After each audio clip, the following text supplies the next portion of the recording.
That's Rosewood. Yeah. Is that there was something about I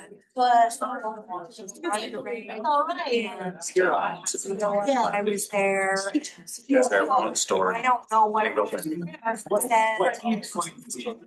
The RV to itself is. Let's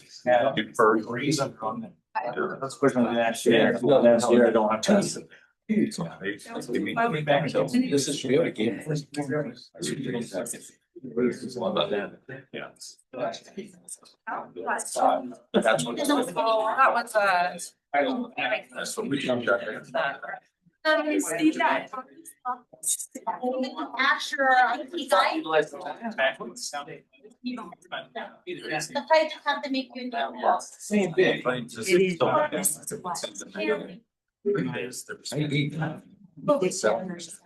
They're here. Yeah, she's right behind John. Single bed. I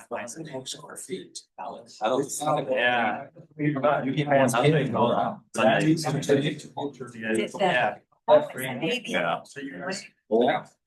I was told that they were on. Thank you. It's Saturday. Oh, that's what- It's all going They got- on. No. That was, so it's a good picture. That's. It's not gonna be, thank you for your help. It won't, because it'll be the day after, and the day after, that day, as soon as that ribbon's cut, you'd be. That's controversial. So you are no longer. I think that's where the breakdown, I think they think it's the same day, and it's just not. Oh, yeah. Okay, you need to talk to Jared. The same we need. He might even, yeah, he might even still be back. Just do it. Get back and sign off on.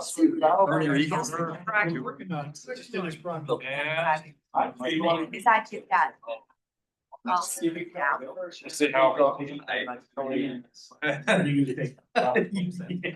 Well, that's what he said. Hey. Things- Yeah, that was. I missed tonight. Right. Yeah. So I don't really. I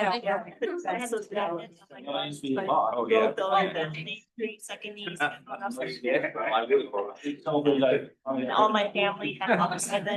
I tried. Hey. That's good. You have quite a bit of family. They all live in a. Yeah, they look more fun camera. Oh, I think that. Only one. Yeah. See, another 4 years you have to put up with it. It's our choice in that matter. You could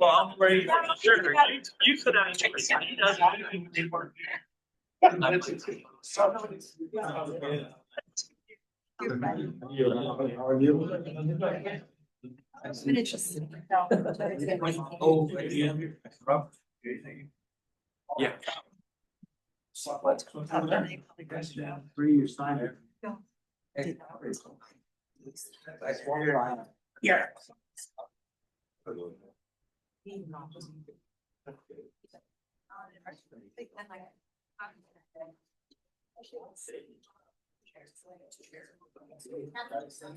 Oh, yeah, but we're not. What is it?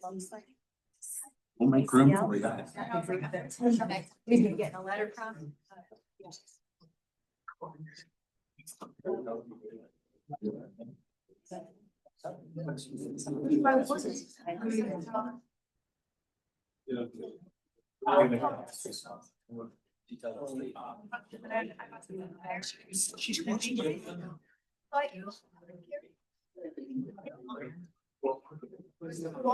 Chief was pulling.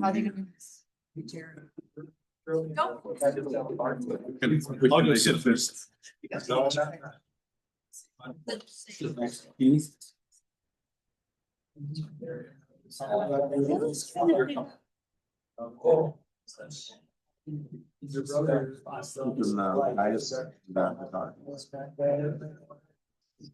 Oh, I was like, wait. Okay, I'm here. Email.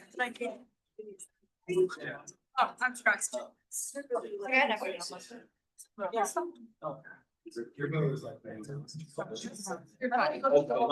can do it. You just sit up there and sound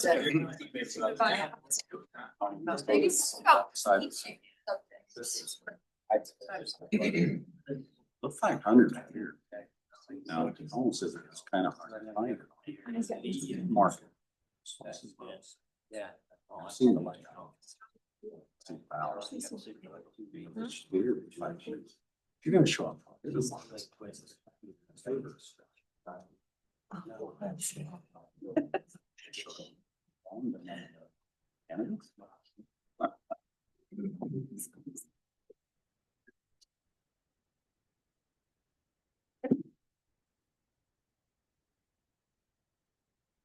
Wow, got quiet all of a sudden. It must be time to start. Welcome, everybody. We're glad to have you here. How many of you are high school students? Look at that. We're glad to have you here. You're such devoted members of the community. Either that or you've got a homework assignment due tomorrow. Huh? Well, maybe both, right? We'll say it's both. We're glad to have you here, and we hope you learned something here tonight. We would like to start our meeting this evening by recognizing actually two of our city council elect members.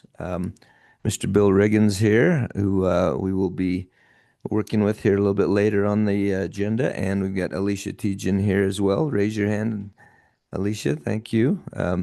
She was elected to the city council and will be taking office in January, and so we'll be looking forward to that and working with both of these good people in our community and on our council here. So we'd like to go ahead and start the meeting this evening with a prayer. I think it's my turn to say the prayer, after which we've got a young scout here by the name of Henry Hansen, who has agreed to come up here and lead us in the Pledge of Allegiance. Is that right? Okay, thank you. We'll have you do that right after the prayer, okay? All right. Our Father in heaven, we are grateful to be gathered here this night. We're grateful for this city and community that we have, and we pray for thy blessings to be upon all of us, that we can do good things and keep this a great community and a great place to be able to raise families.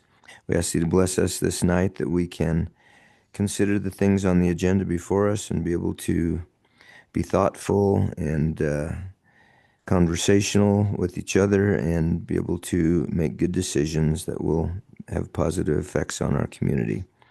And these favors and blessings we pray in the name of thy Son, Jesus Christ. Amen. Amen.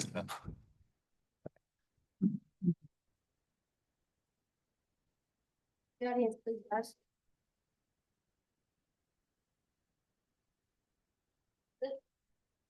Please join me in the pledge of allegiance. I pledge allegiance to the flag of the United States of America and to the republic for which it stands, one nation under God, indivisible, with liberty and justice for all. Thank you. All right. Thank you very much. We appreciate that. You know, we used to have scouts come almost every week, and we would have them do that for us. But you know, nowadays it's a little bit more rare. So thank you for being here. We appreciate that. And welcome to your other fellow scouts. I'm glad to have you here as well. Okay, let's go ahead with item number 2 on the agenda is the roll call of our city council members. Mariana, please. Councilmember C. Erickson, Here. Councilmember Eric Erickson, Here. Council President Walker, Here. All right, thank you very much. Councilmember Reeser has asked to be excused tonight as he is out of town. And the next item on the agenda has to do with Councilmember Chambers, who is also not here. But we will read this letter of resignation. Councilmember Chambers says, this is addressed to Deborah Lovejoy, the city clerk here in Rexburg. Dear Ms. Lovejoy, I hereby resign my position as city council member on the Rexburg, Idaho City Council.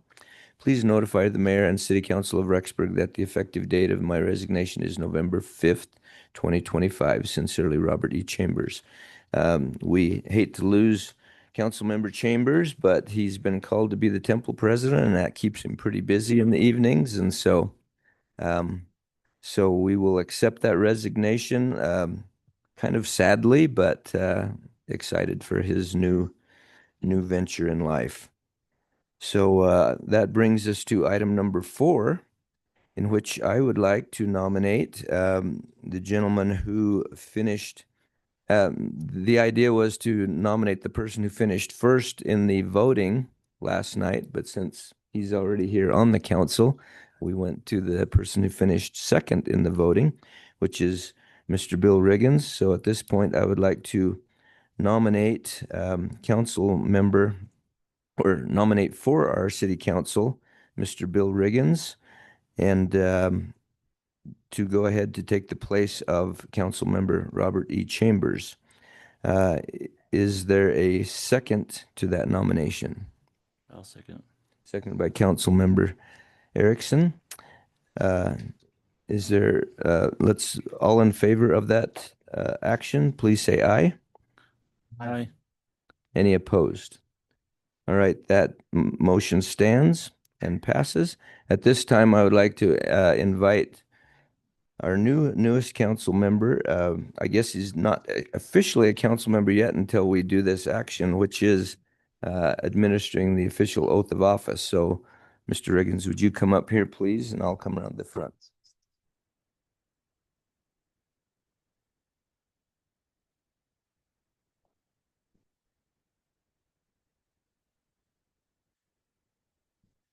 All right. You would just repeat. Actually, I have 2 copies here. That makes it a little bit easier. But repeat after me.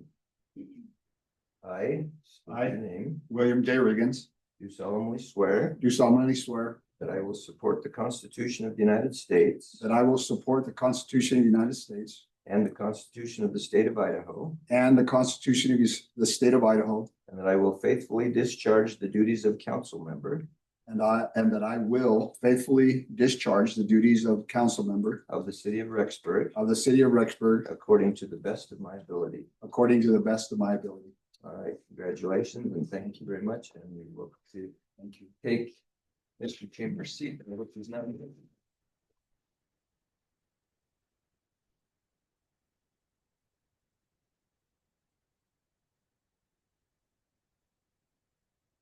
I'd like to welcome Councilmember Riggins' family, which is his wife, here with us tonight as well. Thank you for being here. We appreciate your attendance here tonight. And I guess you can look forward to a lot of Wednesday nights at home like the rest of our spouses for a little while. Let's see, give me the sign. I can do that later. Okay. All right. Thank you very much. At this point in time, we'd like to go to item number 5 on the agenda, which is an Eagle Scout project presentation.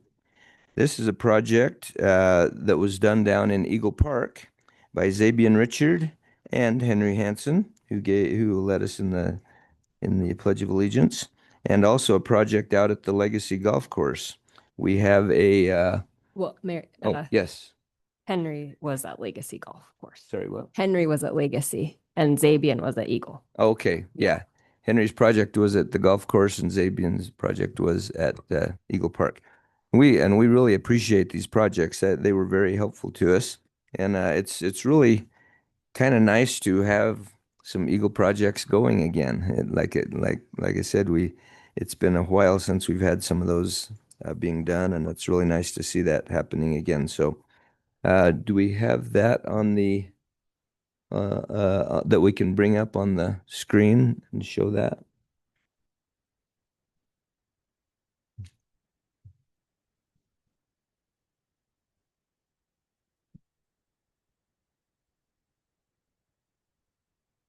All right, so this is at Eagle Park.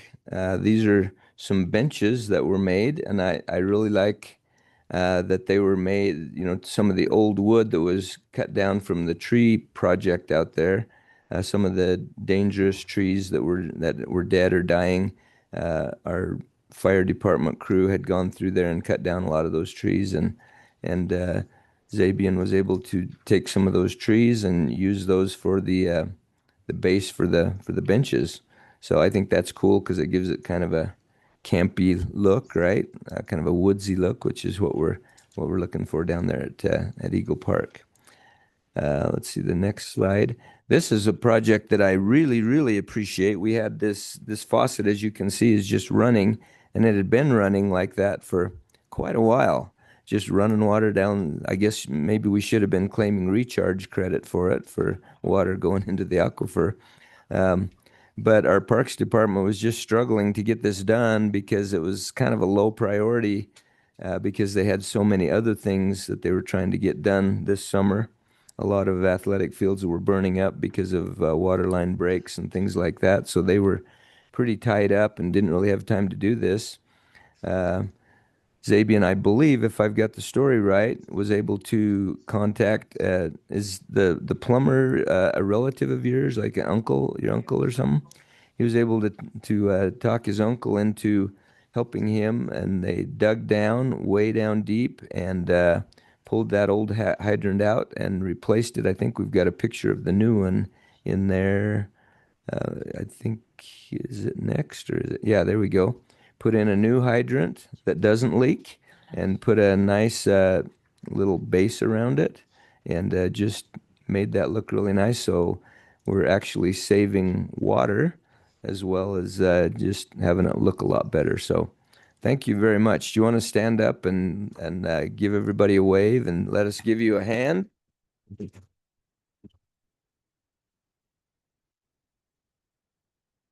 All right.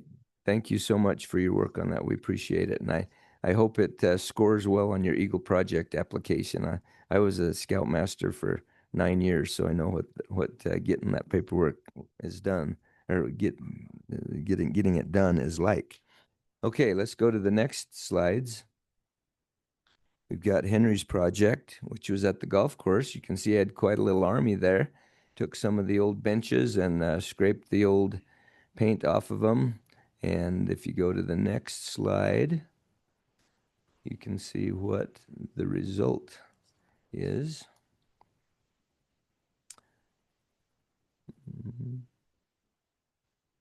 Yep, they're still working there, scraping all that paint off and working hard to get that done. Yeah, see, that's what they looked like. But now,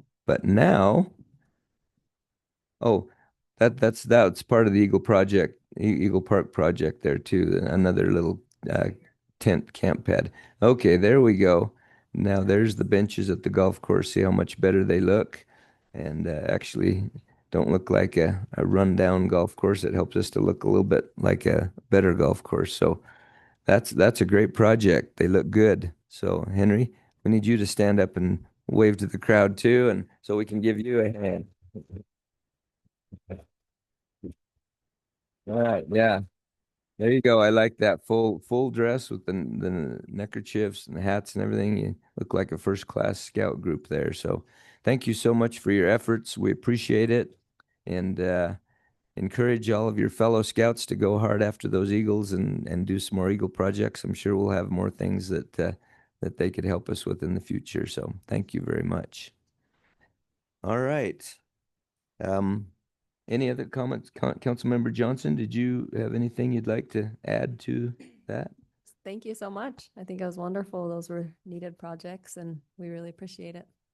Yeah, thank you. Yeah, I called on Councilmember Johnson because she was one that kind of facilitated this project. The scouts worked through her. She's on our Parks and Recreation Oversight Committee, and so we appreciate her efforts in getting that facilitated as well. So thank you very much. All right. Let's move on to item number 6 on our agenda, which is welcoming of a new employee onto our city team. That would be Journey Chapman in the police department.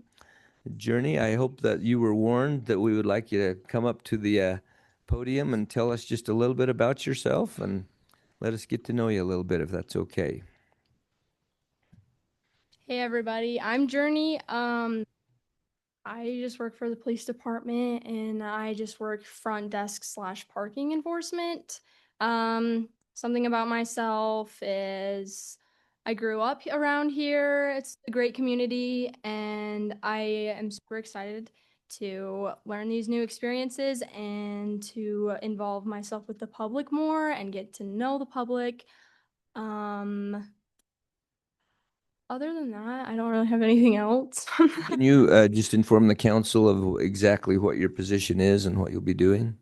So for parking, I just go out and I give people parking tickets, sometimes making people mad. For front desk, I just help people with whatever they need, answer phone calls and stuff like that. Just trying to better the community in a way. So It's a good thing you've got such a nice smile. You can kind of disarm people that you make mad, right? I hope. Well, good. Well, thank you. We appreciate your efforts. Let's give Journey a hand. Thank you. And welcome to our city team. We appreciate having you. Look forward to working with you in the future. All right, let's move on to item number 8, which is our staff reports. We'll start with our finance report sorry, what? Oh, did I miss? Oh, yeah, I did. I skipped right over that. Sorry. Thank you, Council President Walker. Item 7 on the agenda is our public comment time. That's for any items that are not on the agenda. If anyone would like to speak at this time, we'd invite you to come to the podium, state your name and address, and limit your comments to 3 minutes if possible. Is there anyone that would like to say anything at this time or make us aware of anything? Is there anyone online that has their hand raised? Okay. Hearing none, then we'll go ahead and at this time then and move on to item number 8, which is our staff reports. We'll start with the finance report with our CFO, Mr. Matt Nielsen.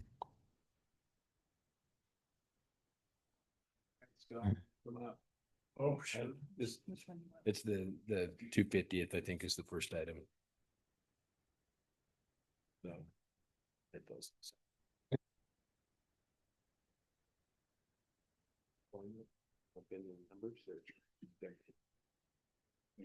Okay. All right. So this is an item that Scott's here because he's been a big part of this. We've discussed this, right? We discussed this during the budget process last year. And we decided at that time just to put a budget in for the fireworks, whatever you want to call it, 4th of July celebration of 40,000 on expense. And then we bring in about 30,000 in revenue. So we're subsidizing it about 10K. Well, this is a little different option that, as mentioned, we discussed, but this is for the 250th anniversary celebration with the thought that we would do a celebration event at Madison High School outside there at their football stadium on July 3rd, so the night before the 4th, not to conflict with other community activities going on in our area on the 4th. So last time we talked about raising donations. So Scott has met with quite a few people. You can see the list here. I won't go through every single one, and received commitments, some to sponsor specific things like the drone show. The big one that we haven't heard back yet from Stone's Toyota. They typically sponsor the fireworks. Their typical amount is 20,000. We've asked for 60,000. And then they are going to get back with us on whether they would go up to the 60. And then, actually, they might have done 30K last year. I can't remember. I think they might have upped it. And then there's a few other small donors. And then, of course, the big thing is whether we want to bring an artist in, and what we call an A-list artist, which is pretty expensive, as you're going to see here. If you bring an A-list artist in, you're looking at probably right around 225 to 250 range. So I put the expense in there at 225. A production manager is going to probably run you about 8,000. And then in addition to that, because it's an outdoor concert, you have to bring in a stage, you have to bring in power, you have to bring in dividers and barriers and all kinds of things. And so as we talked with a production manager, the that runs around 35,000 to do that for an outdoor show. And then your drone show would cost you around 20K. Fireworks, we do know that cost. It's around 20 to 30,000, depending on how extensive you want to go. In one location, 20,000 would be a pretty good fireworks show. It'd be, more than we've done in the past at several locations, right? So you're looking at a total expense budget of around 350. And so if you take the donations that we do have, that's a subsidy of around 280,000. So we have met with and talked with the county commissioners, Madison County commissioners. They have budgeted up to $100,000 to go towards the event. And so we're coming to you guys to see what you want to do. So then the next section here is the big, if we do get an A-list artist, obviously we would sell tickets. So that facility seats about 6,500. If you have people stand on the field, you're about 9,500. And we've met with the school district. We can do all these things. You would charge more for tickets right up front. You'd have barriers that you'd have different pricing out there right up front. And then of course you could have different ranges of pricing depending on where they're sitting. We have basically said ticket cost would probably be anywhere from $40 to $100. We put a reduced ticket cost at $40. So in other words, if somebody came in and said, I want to buy 4 more tickets for my family or my friends, we'd sell them for $40 each ticket. So we've put in our analysis an average ticket cost of about $42. So if you do that, if you were to sell 2,500 tickets, you're looking at about 105,000 revenue. You do have sales tax that you have to pay. Top end, if you did 9,500, you'd be about 400K in revenue that came in. As Scott and I have kind of looked at this, we took an average case or kind of down the middle approach. So if you look in that middle section on the bottom, if you were to sell 4,750 tickets at an average of $42, you're going to bring in about 188,000. Contributions at 70K and hopefully more, right? We would continue to try to raise those. So you're looking at a projected 258, expenses 355 in that scenario, which means that your projected subsidy would be about 97,000, which means that both the county and the city would have to split that subsidy at about 48,000. Now, if you did somewhere in between there and the 9,500, you could potentially get to a point where there could be profits. Best case, if you actually sold the place out, you'd be seeing about $40,000 coming back as a fundraiser to each of the entities. So that's a lot of information. And then I have the budget adjustment in there. I don't think I'm going to go through it until you guys discuss and ask questions and kind of just get your thoughts. But really where we're stuck at this point is it takes a long time to nail down the contracts for these artists. And so what we're looking for is if it is something that you want to move towards, we're looking for a budget adjustment so that we can put an offer out there to a A-list artist like a Russell Dickerson. I know we've talked about that, or a Lee Brice. And then what we would do is if you guys said yes to the budget adjustment and gave authorization to put that contract out there, we would then go back to the county commissioners, get their permission or go ahead. And if both parties agreed, then we would try to get a contract in place, which would start with us basically putting an offer out and probably have lots of back and forth before you come to a number. So that's kind of where we're sitting. Anything you want to add, Scott?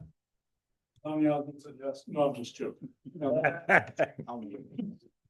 I mean, really, ultimately, we have a lot of people that are interested. Budget cycles for everybody else, they're not in October, they're in January. So it's one of those that we're just, again, trying to do as much as we can. As Matt said, if we wait too long, you won't get an artist. We're already hearing, in fact, just the drone show alone. I'm on my 3rd company. They finally said we think we can do it, but everybody's already booked out, right? So really what we're trying to do is just get ahead of that. We do believe that we're gonna be able to raise a lot more than the 70 that Matt's showing, based on the conversations that we've had with other businesses. But it's also not a guarantee. So, we do have quite a few that have committed, but again, their budget doesn't happen until January, so we wouldn't see that until January. So there's obviously that risk, and that's why we wanted to show really that breakdown for you. So I know that that was asked, and so this should give you kind of that breakdown. Yes, go ahead. So help me with your math here a little bit. The county has committed up to 100,000, Correct. In their budget. yet the total expense budget is 350,000. So, and then you've projected that they would split profits or loss 50-50 with the county, yet we are putting up significantly more than the county. Yeah, and that's because, I mean, you have to factor in the fact that if we get an A-list artist, we're going to sell some tickets. And so you've got to add that revenue into the mix, plus the donation revenue raised, right? And so if you're adding the donations, which it's up at the top here, right? At, oh my gosh, 70K. And then you have to figure, if you get an A-list artist, it's not like it's going to totally flop and you're not going to bring in any revenue from ticket sales. Now, if you don't get an A-list artist, it might flop. But I guess that's the risk you're taking, right? Is the risk is that you're hiring an artist that's well known, that, and we went through this artist, just so you know, with the individual. I won't name names. He's not under contract with us, but we worked with BYU Idaho with a group, an individual that they use for the same thing. He's done this for decades, and you know he also agreed that you need an A-list artist if you want to sell tickets, and so you got to factor that in. You got to remember there's revenue from those ticket sales. Yeah, and I understand that, but I guess what I'm getting at is the fact that I thought we were going to split this 50-50 with the county. That this was going to be a 50-50 proposition, but that's not what you're proposing here. We're about 70-30. Well, in the 50, budget adjustment, 70. we are proposing it, but we're showing in the budget that you're going to raise money for revenue on ticket sales, and we're showing you're going to raise revenue for donations. But the county then will share 50-50 in the profits, where we have put up a significantly more investment into the deal. So yeah, and I can pull it up. It's a pretty good deal for the county is what I'm Well, saying. hang on just a second. Let us show you the other thing. I think that'll answer that question. I know what you're getting at. Because I thought the same thing, but Asking for 100,000. Yeah, Asking for that full amount. let me show. So 70 has already been committed by other people. Mhm. And so anyway, Matt can actually break that down for you. Yeah, let me show you. So we're assuming we're going to sell tickets if we get an A-lister, right? So as you look on the bottom section here, these are the revenues. So we're showing the 88.6 contributions, including up to 48.6 from Madison County in subsidy. And then we're showing the admissions, the net sales tax admissions at the 188. I mean, that's the X factor, right? Is what kind of revenue we bring in on those ticket sales. And then, did it get cut? It looks like it got cut off. But the last one there, the 01411 6000, the 38.6, we are asking you to bring that out of contingency, which would leave about 42,300 in contingency in the general fund. So yeah, what we're asking you for is to basically bring 38.6 out of contingency, and you've already budgeted a subsidy of 10,000. It's in the budget at a subsidy of 10,000, right? Because we've already budgeted to lose 10,000 on just a fireworks show, really. So anyways, I know if you look down on the bottom, let me just go through it. I tried to explain it in words. Current budget for Independence Day show expense 40K, revenues 30K with net subsidy from city of 10K. The budget adjustment would allow us to seek a contract with A-list artist. So 225 there. And then we would, of course, seek contributions. And so So the city and county would share in any final subsidy and split any potential profits raised. So what we're saying, right, is that we're planning on, if we get an A-lister, to have revenues that offset those expenses. And the way we could do it is as we pay out on some of these expenses, we can bill out the county up to their 50K, but then we're going to have hopefully revenue coming in months ahead as we market it and sell tickets, right, for the activity or the event. So in other words, that revenue coming in will, the money that we're paying out for expenses will be splitting for the county, and it shouldn't exceed the amount that we've agreed to. Yeah, and I mean, I guess if both of us. and I think maybe what you're saying, Eric, is, well, maybe we should just both be budgeting as if there are no sales and tickets until they actually show up, maybe. And that they're going to guarantee that if it goes over the 100, they're going to cover more than the 100. Yeah, loss. that would kind of make Does more that sense. make sense? Maybe that's it. Yeah. Yeah. And I guess what we're saying is if we get an A-list artist, we're selling tickets. Yeah. There's going to be revenue. But we're handling all of the bookkeeping on the city ledger. And that's why we have to show it in our budget in full. Okay. Yeah. Yes, Councilmember Johnson. Thank you for this information. I really appreciate it. I know we've talked about this before and I've already said, I just wanted to say again, I don't feel that the proper role of tax dollars is to hire an artist. It's just for me, I feel like there's too many unknowns. And I feel like the residents here expect us to be really fiscally responsible with our tax dollars. And so the last time when we had a big project and we said we were going to have donations and then they didn't pan out, I swore I would never vote again for something where we didn't have the donations in our possession. And so for me, it's just a no-go because there's too many unknowns for me. I don't believe tax dollars should be given to an artist. And I understand that this is a big deal to celebrate the country, but I guess I've gotten so much positive feedback from residents about having our couple locations that have fireworks. And so for me, I feel like residents really like that and they don't have to pay $40 a ticket or $100 a ticket to do that. So that's just my opinion. I'm unchanged. So I just wanted to make that known. I show you all the things I was called when we first recommended the 3 locations. No, I'm just. So how much is it that you were asking for then on the budget adjustment? On the budget, 315 or is it? Yeah, well, from contingency, I'm asking for 38.6, but then and then you can see that I'm asking that we budget revenues to come in from. So there's the contributions shows up at 88.6. It's kind of quirky the way I have to do it because contributions is what we get from the county as well as the outside contributions, which was the 70K, right, that was showing on the other analysis. And then, yeah, so I mean, that's it, that you can see what it is, but 315.4 is the actual expense amount that we're asking a budget adjustment on. So if you look to the far right, I've totaled it all up. If you guys accepted the budget adjustment, your total would be 355,400 on expense, 345,400 on revenue, which leaves the $10,000 subsidy that you already have in the budget now. If we get all that revenue, right? Yeah. If we get it, Yeah, that's all. we don't know contingent that on- for sure. That's what you have to keep that in mind. We don't know we're going to get that revenue. True. You have to sell tickets to Yep. make money. So, So yes. it's an You unknown. already have stuff, right, that is already committed. And some of that's already been paid. So there is some that's already there. That's from just sponsors and donations. So yes and no.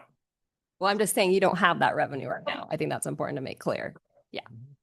Well, some of it we do.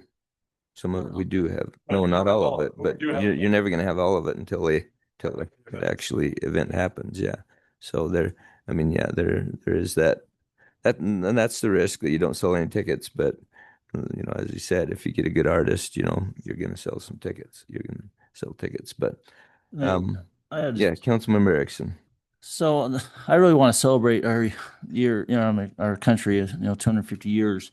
I am concerned about, just putting a budget out there that we're going to subsidize and use taxpayer money to do this, especially I've been to the last 3 concerts at BYU Idaho, and I think one was a A+ artist, and it was at even half full, even not close to half full.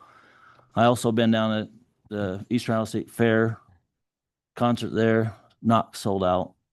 I think the market around here is very saturated with the Mountain America Center and also Fort Hall bringing in all those concerts. I'm just very concerned that we'd sell very many tickets. I mean, I guess if I ask the audience right now, we have a lot of high school students in here to raise their hand if they'd come to the concert and pay $40 a ticket. Well, let's frame that a little differently, though. It's not just a concert. It's a big celebration. You're gonna have food trucks. You're gonna have a concert. You're gonna have a local band that'll be the opener. You're gonna have the fireworks show and the drone show. I mean, this has got to be sold more like what it is, and not just a concert. It's gonna be a big celebration. I think I've had, and I agree with Councilmember Johnson. We've had a lot of positive comments about having the fireworks in different places because it's easier. You don't have to get into a big car jam to get home and stuff like that, which I like, and I've wanted to stick with that. That's why we kept doing it after COVID was over. But I think I've also had a lot of residents say, hey, are you doing something for the 250th? We should do a big party kind of a thing. And that's what we're trying to do here, is do something really fun, really cool. And, I just think, marketing it as, a big celebration for our country, with the drone show, the fireworks show, and everything like that, I think it would probably sell a lot of tickets. So I don't know. I'm just a little bit nervous and concerned. Well, I am that too, yeah. That we're going to jump in this and we're using taxpayer money to be able to do this. And I mean, there's a lot of unknowns, where the county set $100,000 maxed out. We're going way above that. I mean, it just makes me very concerned. We're not, though. We're, when you figure, we have to show it on our budget because we're the ones doing the book work. But really, the only thing that, you're right, there are some unknowns, but the net numbers is what what the county and us are agreeing to pay together, and then of course split the proceeds at the end too. So it's it's not like we're going to put out $315 or whatever, that $350,000. That's just, those are the budget numbers and what we've got to put together to get this all put together. But the amount of money that we'll be paying out, that we'll be splitting with them, you subtract all the sponsorships and the ticket sales, and we're talking more where's our numbers right there that we're looking at being the projected subsidies is what, 79-39, something like that. Yes, go ahead, Bill. I'm just stepping into this, right? Thank you. That's how you work that? Yeah. Just stepping into this, but I guess the question I would ask is have we done the research? Have we done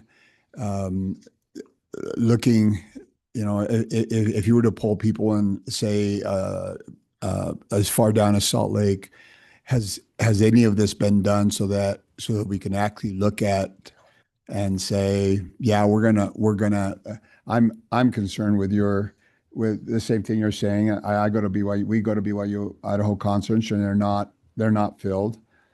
I've suggested that, why don't you sell the top 5 for $5? You fill it up. But I think it's important for us to have some actual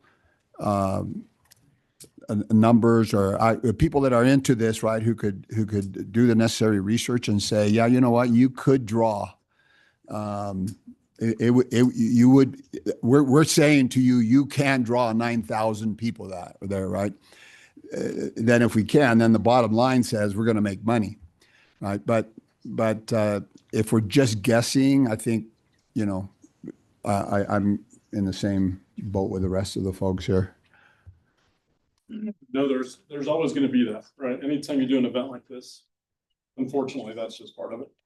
I think BYU could probably speak to that. The one thing I will tell you at the BYU Idaho Center, you're looking at 15,000 seats, right? We're not projecting anywhere near that. So if you went to the last concert, that's about that number that were in attendance. And his not quite an A-lister anymore. His a B plus. So it's a little, I think you got to kind of take that into perspective. We're not saying we're going to get 15,000 people, right? You can see the numbers that we're projecting, probably close to what they were getting at their concerts. So just some things to kind of think about. Now, Matt and I, honestly, if you guys said 3 locations, that'd probably make our life easier.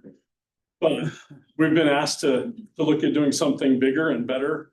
And so this is what we're working on. And I fully agree with doing something bigger and better. I mean, the state's asked us to do that. We've been over to a lot of state meetings. They want every single city. That's why they offered the $2,500 per city, county, to do something like this, because it's a 250-year anniversary of our country. And I think we need to look at that. But my gut tells me that when you're looking at $100,000 to put out there, that's steep. If we could sell, 3,000 tickets, I'd probably be thrilled to add and to subsidize this sum, because we do that with the parks. We do that with a lot of different things. But when we're talking $100,000, that hurts the pocketbook a little bit. So, I mean, I'm concerned that way. So I don't know. Yes, Councilmember Walker. I think it's a great idea, to do that. I'm with these other guys. It's just not knowing the unknowns just are scary. Just don't know for sure what you're going to get. If we sell 100 tickets, I mean, who knows? Well, that's what I said. I don't. That's the only thing that's got me worried is the unknown. How much are we really going to sell? If we got Donny Osmond, Eric Erickson said he would buy it. So we've already passed that. My thing, yeah, I think we'd be remiss if we did not plan some sort of a huge celebration for this 250th anniversary. I think it's something that would bring the community together. I think it would be a great opportunity to celebrate the birth of the nation. I am comfortable with your average case. I'm comfortable with 4,500 or so. I think we can do that in the facility that we have. With that being the case, we're looking at a subsidy of $50,000, which I think it's worth it to have that kind of an event. Now, a year from now, if we only sold 1,000 tickets, I'll be the first one to take the wrath of whatever. But I personally think, I think the citizens will expect us to spend a little bit of money on an event to celebrate the 250th anniversary with tax dollars, because they want to see something done. That's my opinion. And so I'm a yes. So what have we decided what kind of media we're going to use to advertise, to market this? Yeah, so. I mean, we just can't put it on Facebook or put a banner across the street. We got to have some big time stuff. No. Yeah, not at all. So just, Sandhill Media has actually agreed to match dollar for dollar everything we do on all of their stations. They've also agreed to have one of their DJs come up and MC the event. And they're possibly looking at even more of a donation, right? That's not even shown here.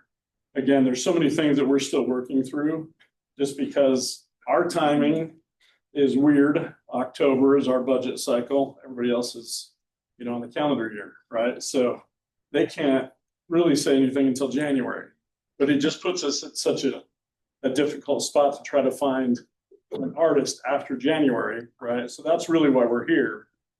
I believe we're going to bring in a lot more in sponsorship, but I also can't guarantee that, right? So there's definitely risk.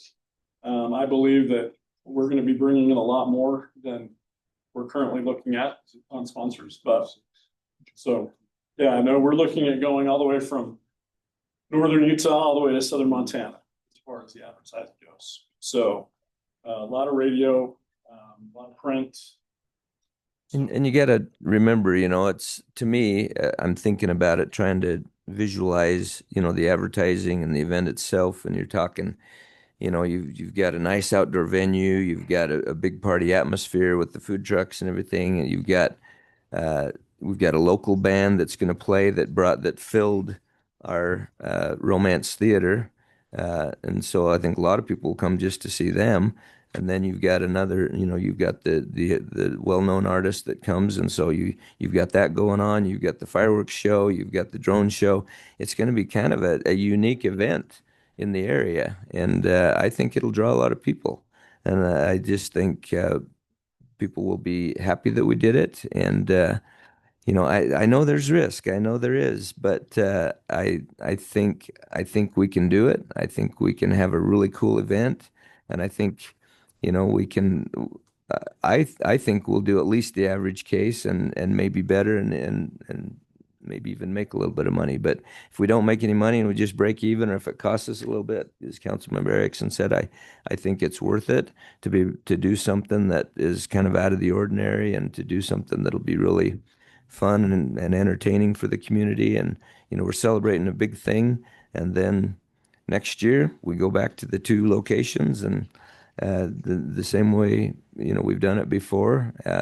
And then, you know, when the 300th anniversary comes around, maybe we'll do something big again, but none of us are going to have to worry about that. Can we just say one thing? Except for Brianna, she's young enough, she might still have to worry about it. If this is a success, and people ask us to do it again, Matt and I will not be. We just want to make sure that's clear. Yes, Councilmember. Yeah. You're not. Yeah, you can. Let's let Councilmember Riggins say his piece, and then we'll ask. Thank you. Do you have any idea who we're on? So we're doing it on July 3rd instead of July 4th. Any idea who you're going to be competing with between here and Salt Lake, right? So I think that's an important factor in this, right? If there's no one doing anything on July 3rd, then maybe we have a good chance. If we're competing against anybody between here and Salt Lake, or between here and Montana, we're in trouble. That's my own personal opinion. But so do we know? So what we know is we've tried to look out at everybody. We don't see anything happening that night in this corridor. Most people, so like Todd Jenkins is usually the weekend before. And of course you have the big one down in Idaho Falls the day after, right? So really that's why we chose that night, was to avoid that conflict. But again, sometimes we won't know until later what they choose, but that was our thing. Yeah.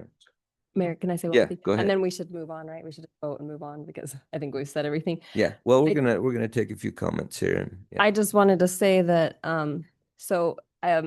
if this is for our community, just my last thought on it is, you know, I have a family of 5. I'm not going to drop that much money for tickets. It's just not something my family does. We don't have that kind of extra cash. So if this is really for like Rexburg's families, I think it's too high of a price for people who have, you know, 6 children, 5 children, 4 children. So we could still have a really neat celebration and not have that price tag, and we could make it more affordable to our community instead of worrying about pulling in people from the region. So I just wanted to say this isn't the only thing we could do, and it would still be really fun, and we could actually bring our community together in a way that we can't with that price of tickets, because this is America's family community. So we have families with a lot of children, and they can't all afford this. So that's the last thing I have to say. And there may be even an option to maybe have, you know, a viewing area that's, you know, maybe they don't want to come to the concert, but we have a viewing area for families and things like that too. So yeah. I think these are all well-founded comments. The challenge is we ultimately don't know, because we don't even know what the exact amount's going to be yet. So we're throwing numbers out that we're just anticipating. We're trying to be as conservative as possible with those numbers. So it may be less than that. We don't know. Or more. Or more. But we know, we don't think we go after Saying. something more. Could be No, another one. true. Yep. We've already turned down some of the ones that We, and just so you know, the Russell Dickerson, we didn't just pull that number out. That's through discussions with their agents, and I have his writer. You can read all 65 pages of it if you want to. Just let me know.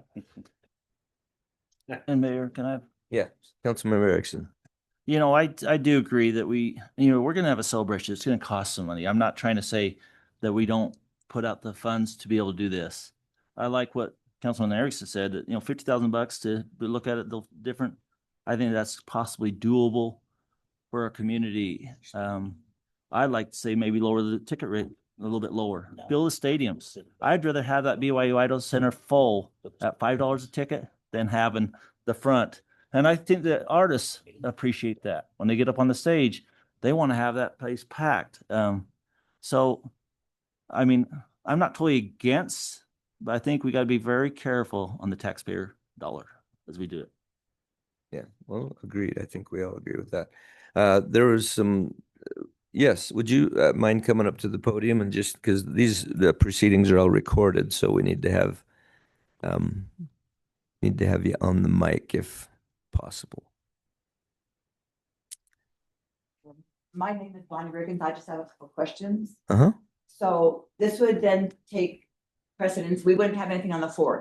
Is that Right. correct? Right. So this would be it. So our community would have to know that the fireworks are happening. On the 3rd, yes. And is that all stemming from the high school area, the fireworks, the drone show, or is that going to be set off somewhere else? No, that would all take place right there at the stadium.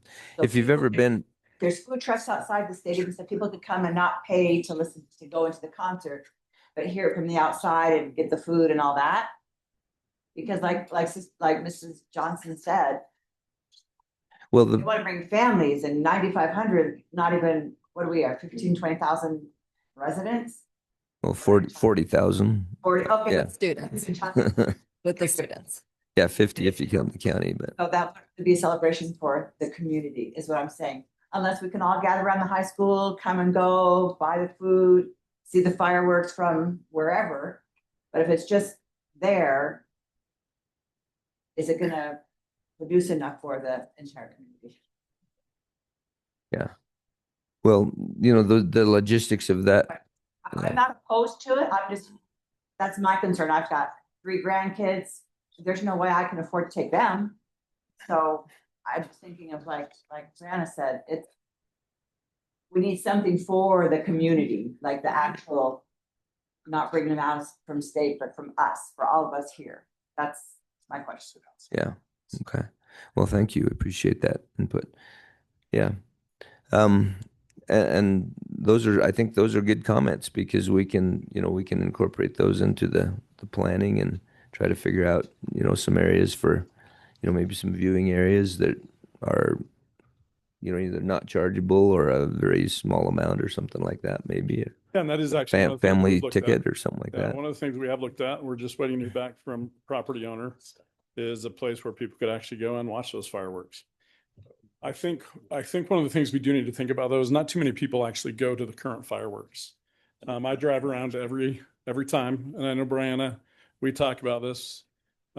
This last year, I was at Riverside. There was a handful of people, some barbecuing, but there wasn't a ton. The golf course was totally full. The parking lot was Parking lot, but completely, it's not a big parking lot, so. but they it's were kind of- parked up and down the street. So I think it's more than you're saying. Well, potentially. I again, walking it didn't seem like there was a ton of people out there. Maybe it's a I was golf there course. at it. There was quite a few. I walked.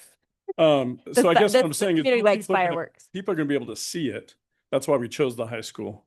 Because they're still going to be able to see it almost from anywhere, quite Mhm. frankly, within the city. So it'd be the same as what we're currently doing. So we did take that into consideration, I guess, is the point.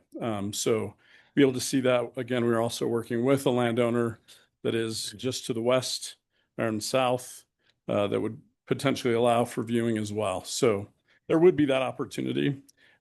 Again, we don't want to look at pricing anybody out, doing those things. We were asked to look at putting together a great event, fun event. It's similar to what Provo does, their Stadium Fire. They obviously charge a lot more than what we're looking at. And they sell out all the time at a much bigger stadium. The Mountain America Center Maren Moore's concert was $300 a ticket. That sold out, right? So anyway, it really, we're trying to be as, again, as conservative as possible. There's a lot of guessing. There's just no way to know. So. Okay. I guess one thing that we would ask before, is there a number that you'd be comfortable with sponsorships if we got to a certain level, that we could come back and talk to you about a budget adjustment? So in other words, if yeah, we got there's a commitments of a certain amount to be able to come back. We're at 70 now, so I don't know. I mean, are you talking a number that we can get to just like in the next couple of weeks or something? Or I mean, within the next month or something? So it just really, it doesn't have to, I mean, we can, I'll let Matt You can speak. budget adjust square up till June. So if you think you can get an A-lister in June, I guess we can try. But Yeah, no, I- we I mean, gotta that's have really- some. the other thing, right, is that, I mean, maybe you don't want to get an A-list concert person, right? And so Well, maybe- I maybe mean, you that's go a different that's the option. We don't even, we don't have to spend that much because there can be some other options. As like we had a gentleman in the office today that was talking about another band group that could do a pretty awesome concert and they'd be a lot less money, and so that could be an option too. Yeah, we have Sandhill Media that also has a group that they said they could get. Right now, we're just trying to make sure that we actually, anybody that we could cover costs. And Yeah. so that's why we need the budget adjustment. So. Yeah. If Yes. it wasn't an A-list, then it would be more family friendly because families would be able to afford it. And then it could be more like a celebration instead of just a concert. But I know I already said that was my thought, but that's because I'm coming at it from a family perspective. Mhm. So Yeah. Yeah. So what would happen if we approve the budget for an A-lister, but you go us so for other, up to this amount, up to a certain amount, and then if we get somebody less than that, then it drops everything. Up to the amount for the total budget adjustment, you mean? Yeah. Or- Yeah. Oh, you're just saying like approve a budget amount for an artist, like a Right. certain amount. Right. Yep. And then if you get an A-lister, you get an A-lister. If not, maybe there's a B guy, Yeah. then it's just as popular as an A. Yeah. So just, he mentioned a couple of names, right? Country, Lee Bryce was one of them. His actually a little bit less right now.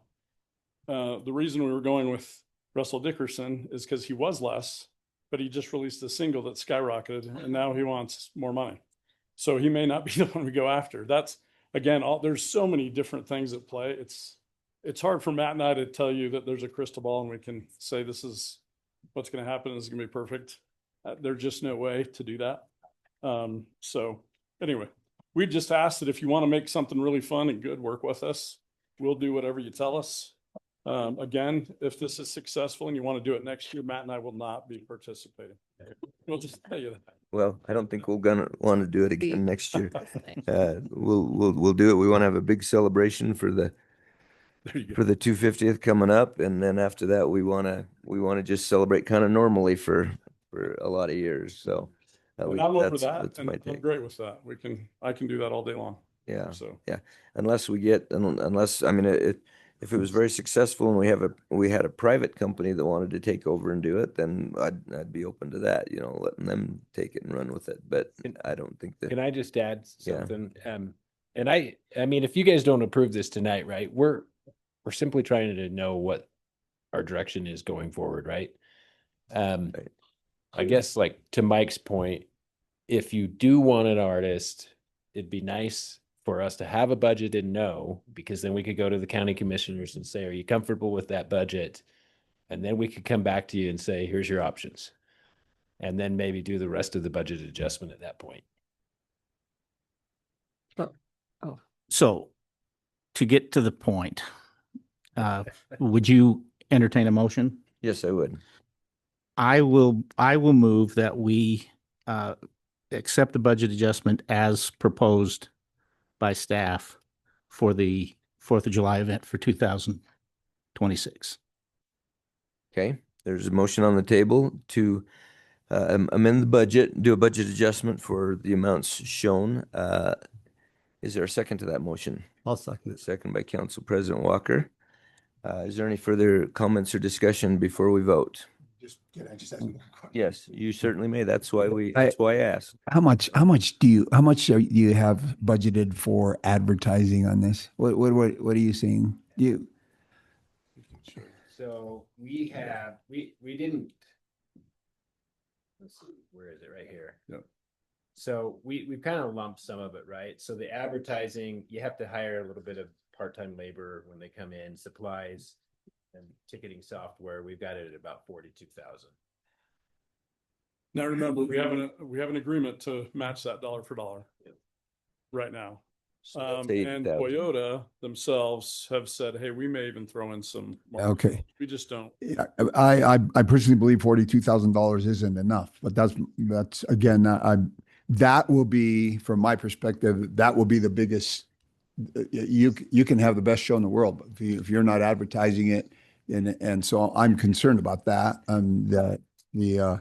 The fact that $42,000 is probably not enough if we're going to draw people. If we doubled that, would you feel like that was enough? Well, I don't know. That's my whole thing. I'm not. Well, the reason I said that is because, as he said, Sandhill Media has said they would match that, so that makes it 84,000. Well, Scott, you're the pro on this. Well, I mean, I'm just looking at this and again saying, right? What from your professional perspective, do you think $42,000 is enough to do what you need to do so that we can draw the 7, 8, 9,000 people that we'll need to have? If we get a guaranteed match, I believe that's enough. Okay. If it's not, if that 42 is split out like Matt's showing you, advertising, labor, sales tax, supply, no. Okay. We would need more. Okay. And then one last question. Bottom line, going with what Eric mentioned earlier, if we weren't to make, what is our bottom line investment on this? What are we saying? Us, the city. We're saying, well, based on those numbers, if you, I don't know, if you scroll up, or is it on another screen? Yeah, right there. There you go. So, if we only sold 2,500 tickets, then our subsidy would be 90,000. If we sold 4,700. Okay, that's that bottom line there. Okay. Yeah. All right. To make money. Those Okay. are yeah. All right. Thank you. Okay, I just had one comment too before we Yes, go. go ahead. I'm not opposed to the celebration. I just wanted to make that clear because I think it would be really fun to have a family-friendly celebration. But at that price tag with without a guarantee for the tickets being a family-friendly price, it's a no for me. So Okay. Right. Well, that's where we're at. We have a motion and on the table and a second, and we've had discussion. Unless, is there any more discussion? Colin? So Councilman Erickson brought up $50,000.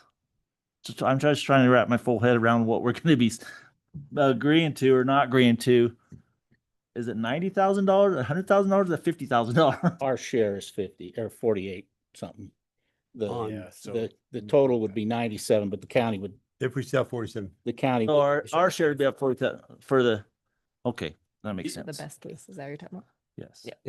Yeah, and I think you've got a good point there. I mean, I know there's a lot of people who would say, well, yeah, $40 a kid, $40 a person for my family, that's a little more than we want to spend. But I think we could try to address that by having, some viewing areas and things, where people want to go, just, see the fireworks and the Jones show or something like that, and try to accommodate that kind of thing as well.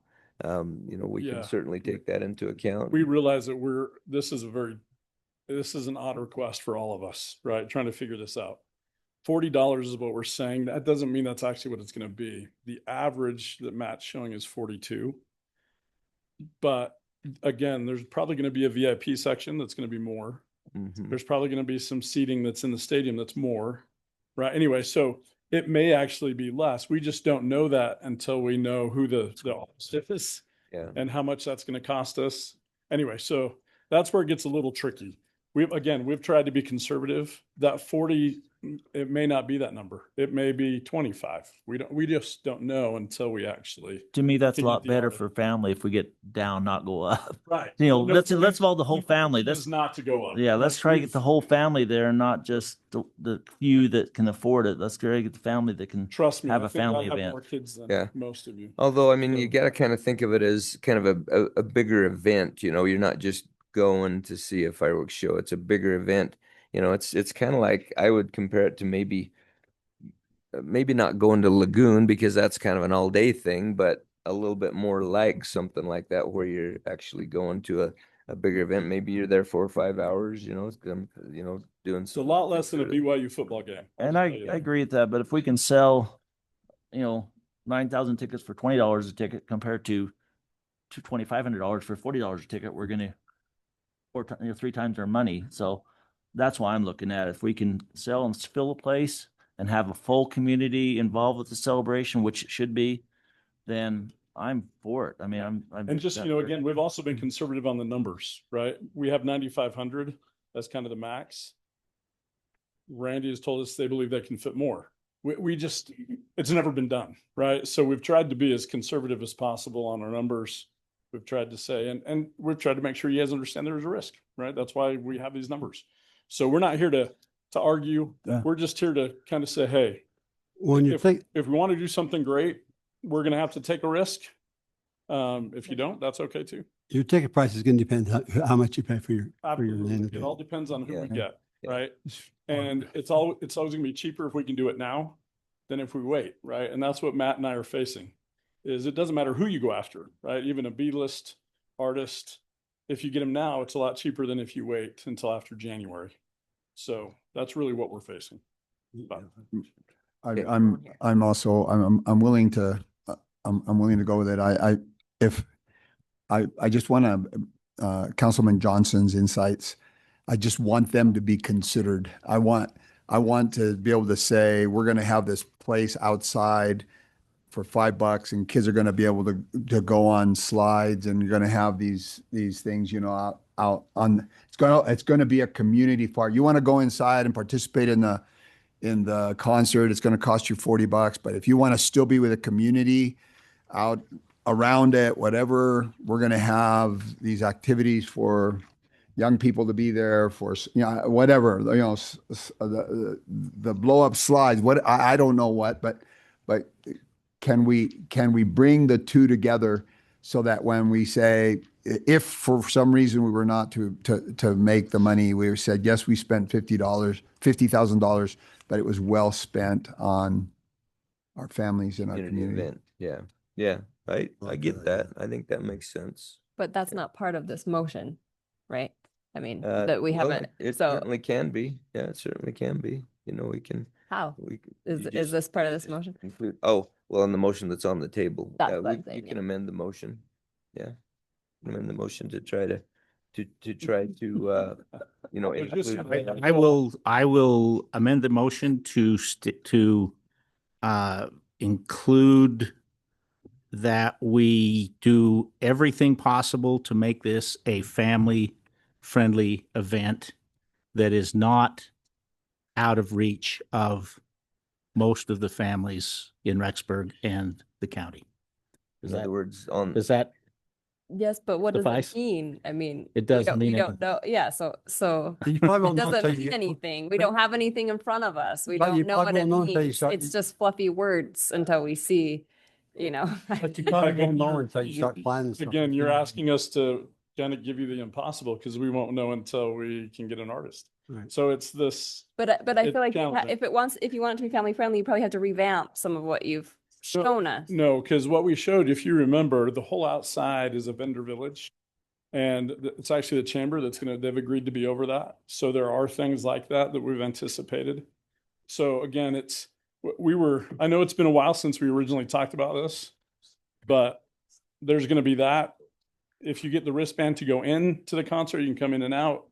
If you don't, you can be on the outside. Anyway, there's a lot that I know it's probably been forgotten since the first time we talked about this. That's Yeah, okay. well, and I think, what Councilmember Johnson is talking about and Councilmember Riggins, I think it's good ideas, and we haven't really nailed down a lot of that stuff, but if we could get a company that does the blow up slides and the jumpy things and, all of that kind of stuff, maybe we can put those over on the baseball fields or Yeah, something. this is what makes it really hard, right? Even the drone show company was like, okay, well, how much money do you have?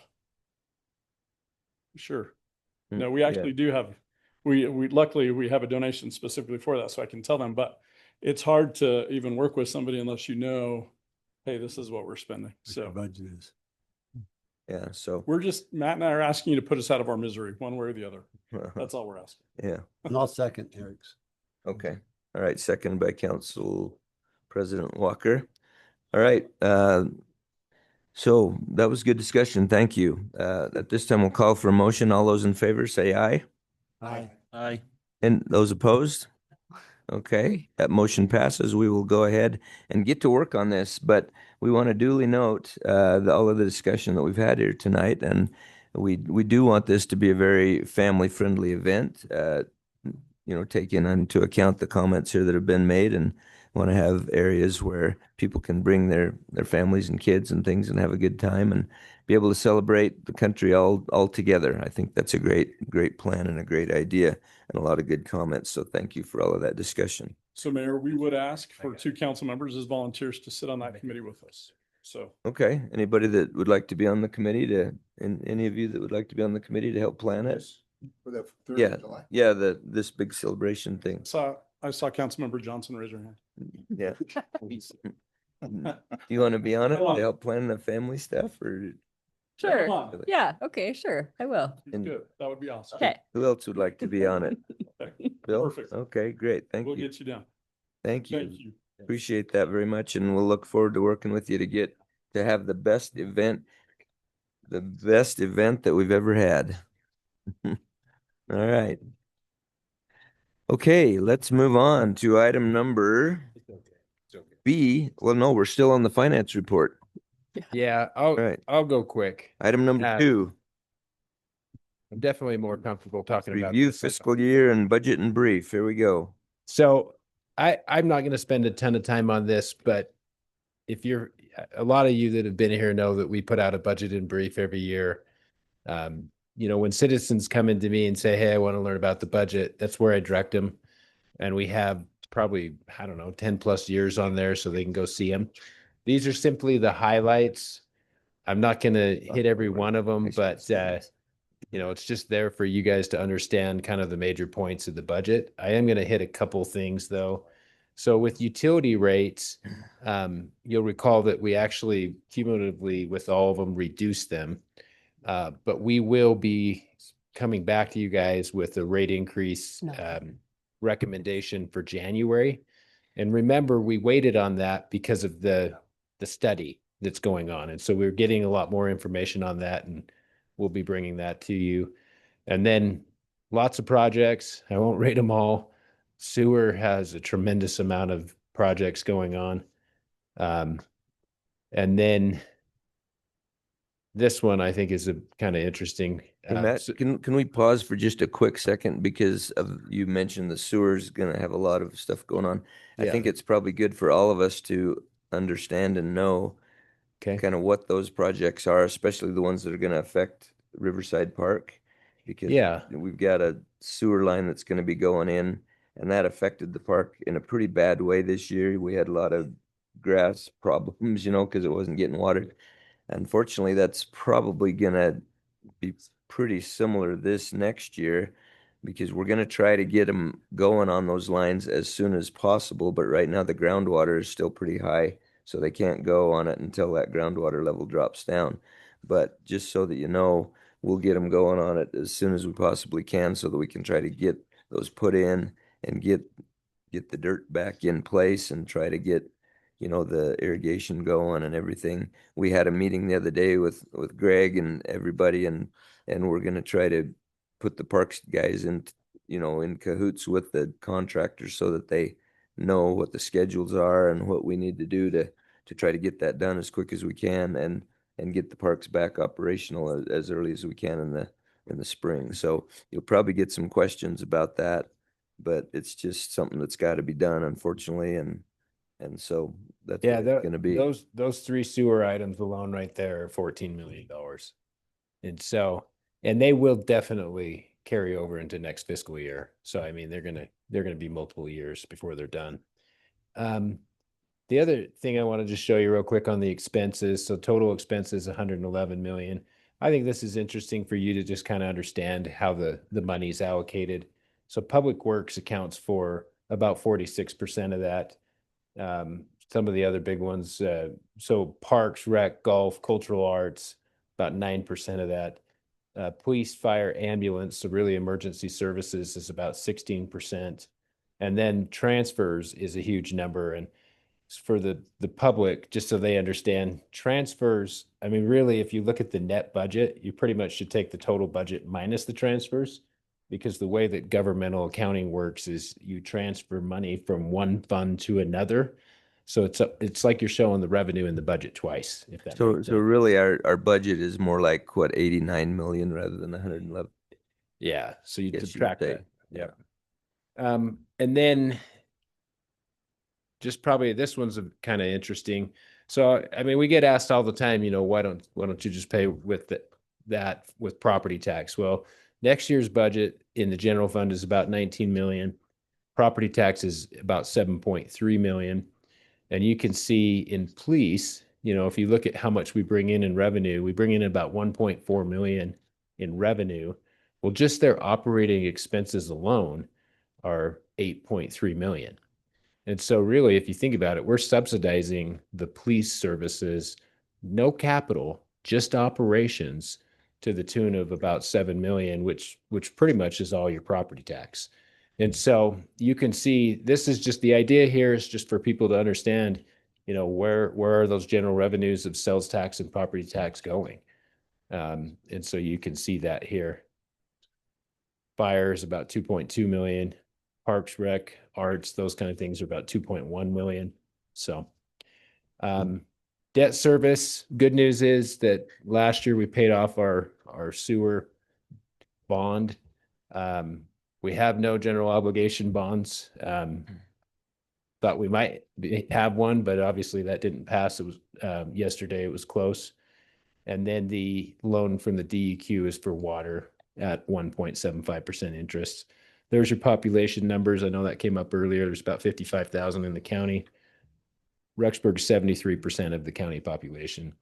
And then on property tax side, this is like something that a lot of people just don't understand. And we have on our website, if you want to look at it, I just updated it. I have a whole brochure that talks about where your property taxes go. And so when somebody pays a property tax, they're paying about $1,015 per 100,000 of assessed value. And so let's say your house is assessed at after the homeowner's exemption at 300,000, you're paying around $3,000. Well, the city receives 30% of that. The rest of it goes to the school, and then the county is the biggest portion.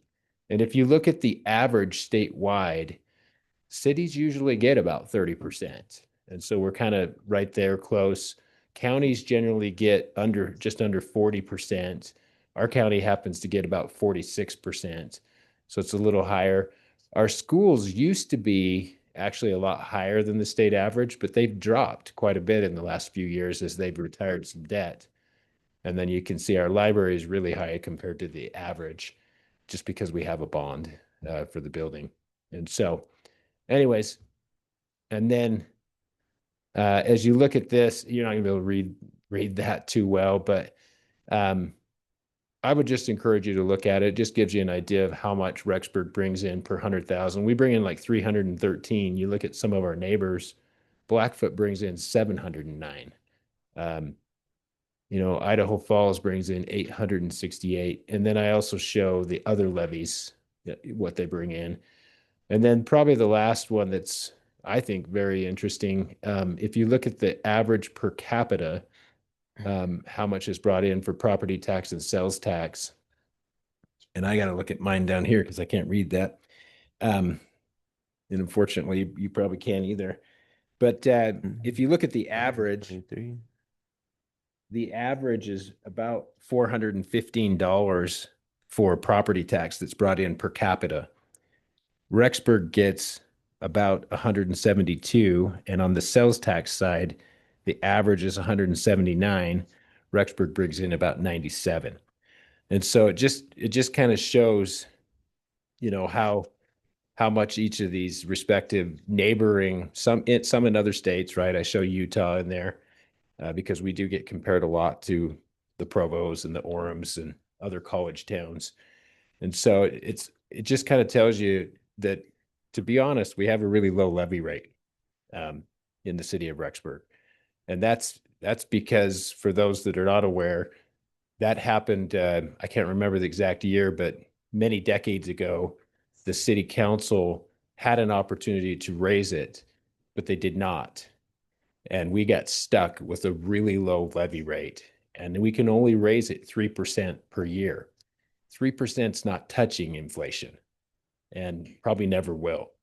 And so that's why it's incredibly difficult for the city to fund capital projects like a police station out of their general fund. It's almost impossible when you look at inflation and how it affects operating costs. So anyways, that's the presentation. You guys can dive in and look at more details. You can go to the website and look at prior years. Just wanted to make sure that you have that information for the budget. Okay. Thank you very much. Is there any questions about that for Mr. Nielsen? All right. If none, we'll move on to item number B, which is our Public Works report with our Public Works Director, Mr. Keith Davidson.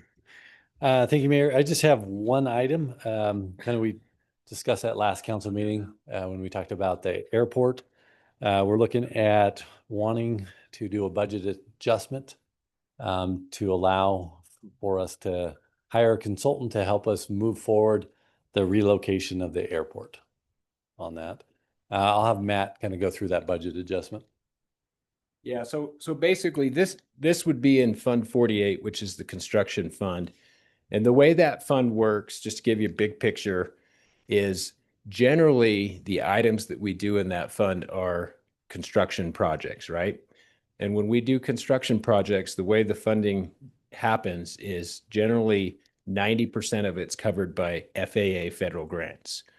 And then the state sometimes comes in and covers. So like next year, land acquisition for the new airport, the state's got $4 million that they've earmarked to go towards that project.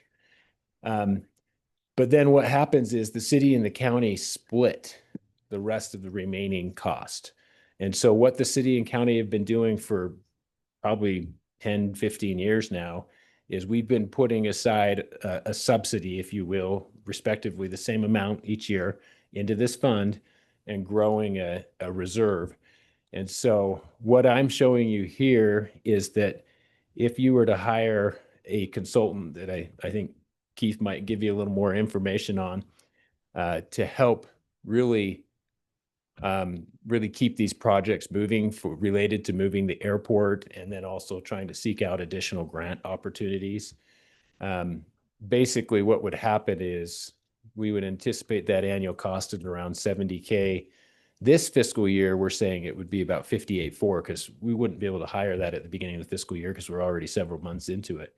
And the way this would be paid is it would be paid from that carryover that's been built up by the city and the county over many years. And it would leave only about $17,000 by the end of fiscal year 26 in that fund, which means that next year, instead of probably doing a typical $35,000 subsidy, if you approved this consulting position and said, hey, we want to do that again next year, you're probably going to need to do more like 75 plus as a city into that subsidy. And the county would need to do the same, right? Because we share 50-50. So hopefully that helps, but that's the budget aspect of it. I think you probably, if there's questions regarding, what it's for, you could probably answer that better. Yeah. Does anyone have questions? Yes, go ahead. So this is just a 1-year contract, right? Yeah, it's going to be kind of a even. Yeah. December to is that September. right? Yeah. December to September. yeah. So then can the person do anything meaningful in 1 year if we decided not to renew it? Like does it take multi-years to do what he needs to accomplish or she needs to accomplish? Well, I think it can take longer, right? But I think at the end of the year, we want to review, right? And do a review of what has gone on, where do we need to move from here? What does that look like?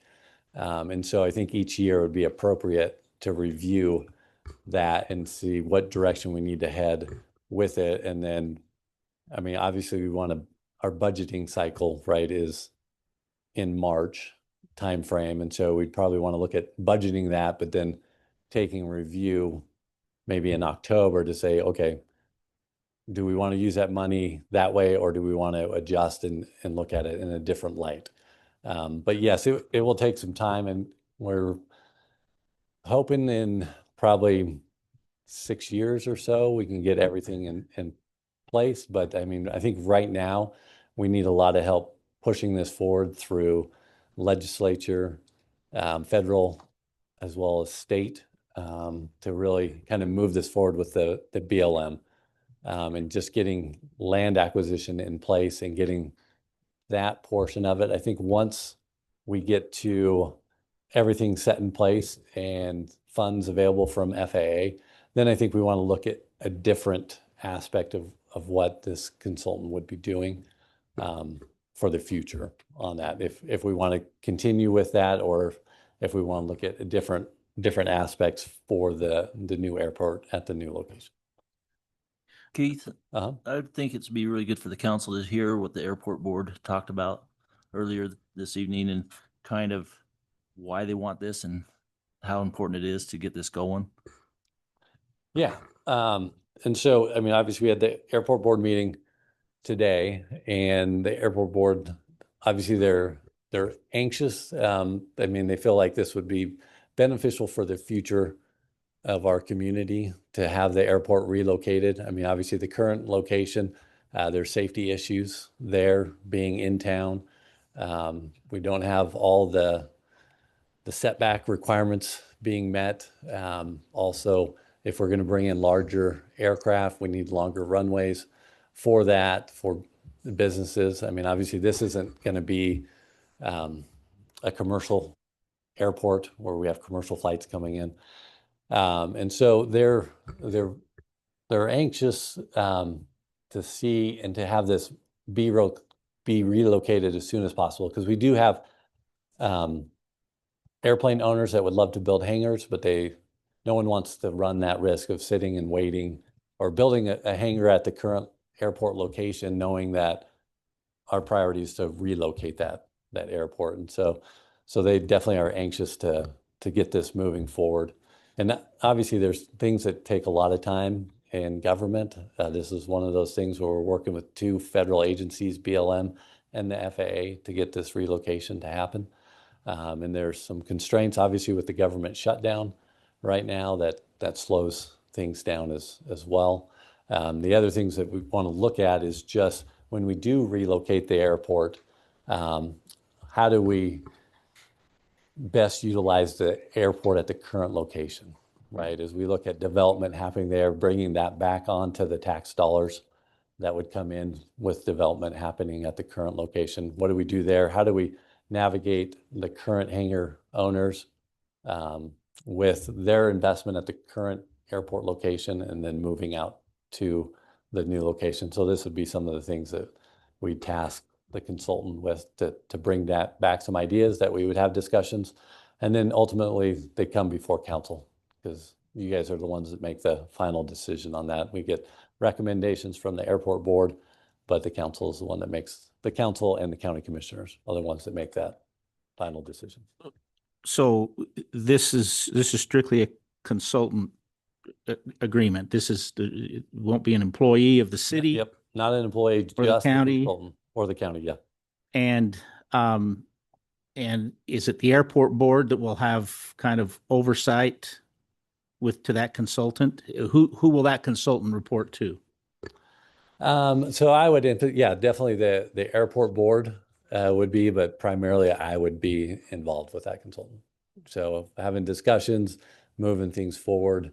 I just don't have the time with all of the different tasks that I have as the public works director. I would really suggest, push this Keith, forward. that probably between you and Dave Taylor, who is our airport board, our Chairman. airport board chairman, kind of a committee of 2, I guess you'd say, that this consultant would probably report to pretty regularly, and then the airport board on a monthly basis. Yeah, and then we'd also have them come and give reports And to the probably one of the council. county, Todd Smith, county commissioner too. Yes, did you have a question? Well, I was just gonna say, I mean, we're funding it, so right, I mean, it would be city council oversight on this position, which is why you Yeah. would be involved in it. City council and county commissioners, yeah.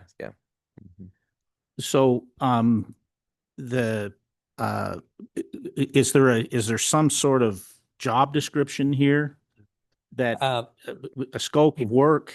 No, and I think what we'd bring back is that to council right now we'd have to sit down with the consultant and work through that job description, and then we'd bring it back. Well, there is a framework that Yeah. document that we put, that Dave Taylor suggested. There is a document that shows these are the things that these are kind of the goals that we want to have this person accomplish. We do have that in place already.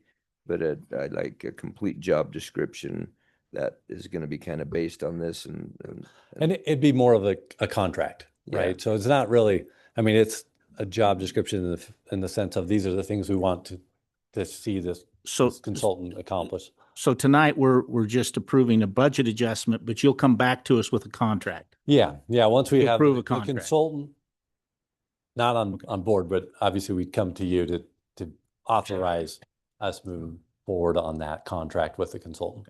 Yeah, so it'll come back to the airport board and then we'll bring it back to the council. Council and county commissioners. And county commissioner. yeah. Yep. Does that make sense to everybody? Mayor, I'll make the motion. if we Okay, want. yeah, I would entertain that. Mayor, I'll make the motion to approve this budget adjustment for consultant for the airport relocation, so we can get that moving. Okay, thank you. Is there a second to that motion? I'll second. Second by Councilmember Johnson. Any further discussion or questions? Yes, Councilmember. Yeah, Marks. the minute or the agenda is wrong then, because the agenda says that we are approving the airport relocation facilities consultant contract. We are not doing that. We're not approving the contract. No, it's a That's budget. true. adjustment. We could have that Budget stated that way, so. Yeah. Okay, so adjustment to the minutes of Yeah. the meeting would be Yeah. great. Okay. So we're really approving the airport relocation facilities consultant, just the budget adjustment to Budget adjustment, yeah. get this and get the contract in the works, really. Okay. Yeah, okay. Yeah, that's a good catch. Okay, all right. Any other questions before we vote? Hearing none, all in favor? Aye. Any opposed? All right, motion passes. Thank you. Is there any other questions for Keith? I'm sure there's got to be some questions besides it. Can you give us an update on the IDs? On the streets, yes. So HK's got the curb and gutter in. They're hoping to, I think, start paving tomorrow or Friday. We'll see as the weather comes in, but first not out Friday. on there, and then they'll be moving over to First West on the pavement. So And how's Park Street? Park Street's done. Park Street's paved. Well, I just gotta do. still can't get into the parking lot. There's some, I think, concrete work that they're finishing up over there. Yeah, there's But a if you got to pour the concrete. Yeah. Approaches and. Mhm. Oh, into the church? Mhm. Oh, okay. and a couple of corner I park drove into the on it, sidewalk I and didn't stuff. notice that. Okay. All right, good. Yeah, well, we're finally approaching the paving and stuff, which is what we've all been looking forward to. So it's good to have that coming up in these next few days. Okay, All right, thank you. thank you, Keith. Hey, I got one thing. Oh, one more. It's Sorry. not really for Keith, but it's just, I was talking to Joel the other day, and he said you've now starting to get the traffic lights on fiber. Yeah. So we're starting to get, there's some camera system issues. So we can get them on fiber, but we can't see them yet. So we got to work through some camera issues. Just they're old and outdated cameras. And so we're seeing what we can do to bring them online. So that way we can actually view what's happening here from City Hall. So yeah, it would be nice. So yeah, thanks for bringing that up. So when should we see that fully operational? I don't have an exact date because we're working through with the contractor, and we've got our IT department that's setting those up, and I don't have a time frame from Todd on how quickly they can get to each of those systems at each of the signals. But I'll come back with a better date for you on that. Because I know part of the problem is that like the one at Second West and Second South, Mhm. it was it's so old, it was we got it from Idaho Falls as a used Yeah. one. Oh, Yeah, and we're looking at updating that signal, the whole cabinetry and everything. I mean, that is 1963 cameras are Yeah. going obsolete on us. Okay, thank All you, right, thanks. Keith. All right. Next, we have an item. Oh, well, no, wait a minute. Actually, we don't. Oh, well, No, we got John. Yeah, we do have John, but I thought we had not- decided We that. got, this is another one we need to adjust on those. Oh, okay. Um, I was thinking we were doing differently here. yes, no, well, I mean, what it says on here, right, is we're not seeking bid approval on this one. Okay. So what is this for then? Still on the, Budget adjustment. well. So this is genre. just kind of more of an update on the Teton River Park project that we've been working on. As you guys know, it's been an adventure trying to get to the bidding process for this project, and we were able to receive 3 bids, and when they came in, they were substantially higher than what we had originally anticipated.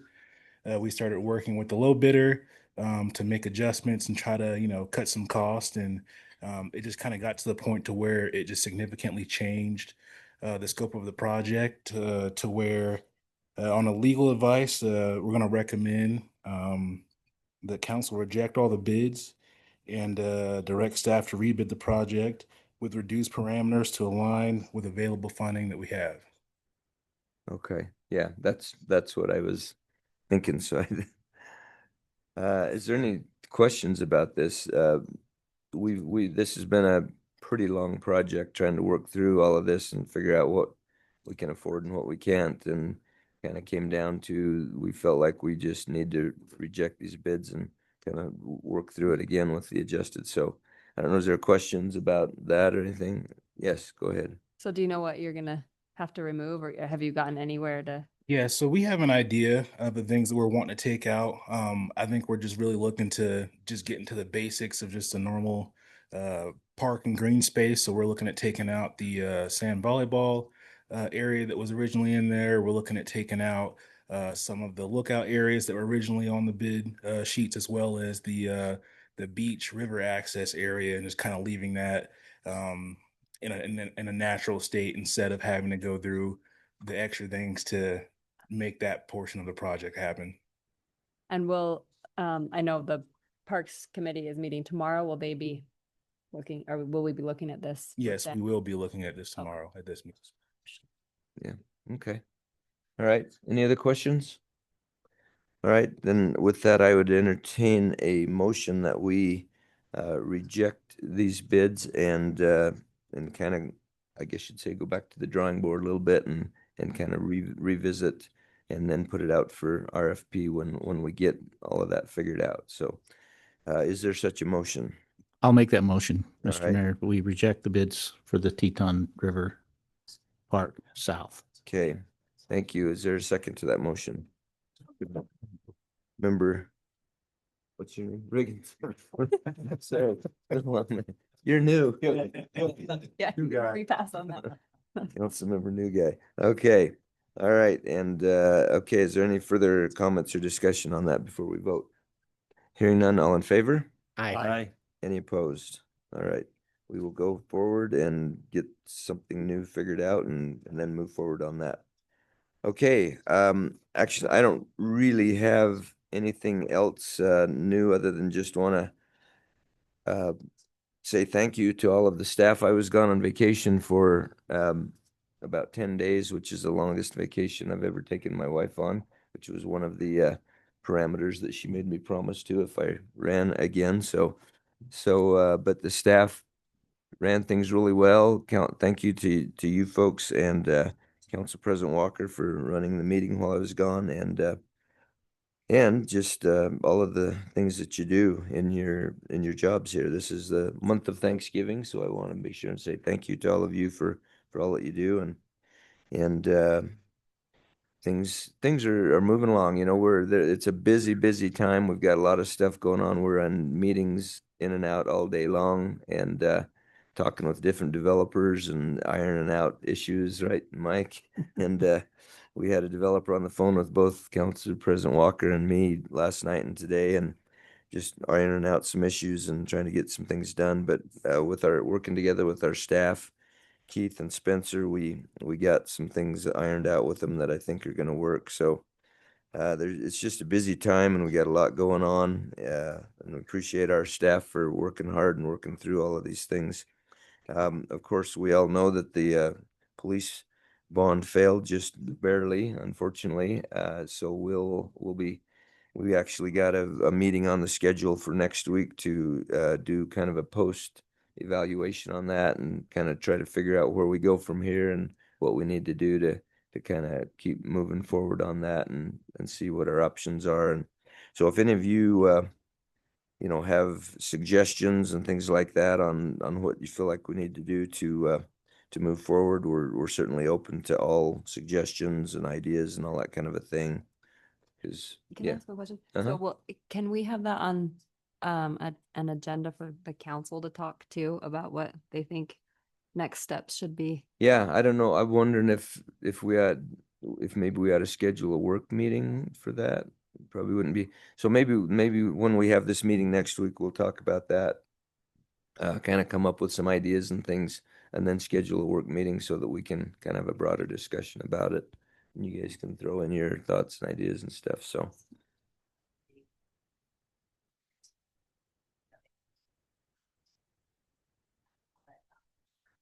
Oh, yeah. I think, well, I did send out a text message to everybody, and I think everybody's good with that, right? Having the meeting on the 18th instead of the 19th next time. Yeah. That's a Tuesday night instead of. Yeah, it's a Tuesday night. You good with that? Yeah, Okay. yeah. So, Salt Lake, but I should be able to make that. okay, that'd be good if you can, because we want to do the pictures, so. Oh, yeah, if you can make it back, that'd be great.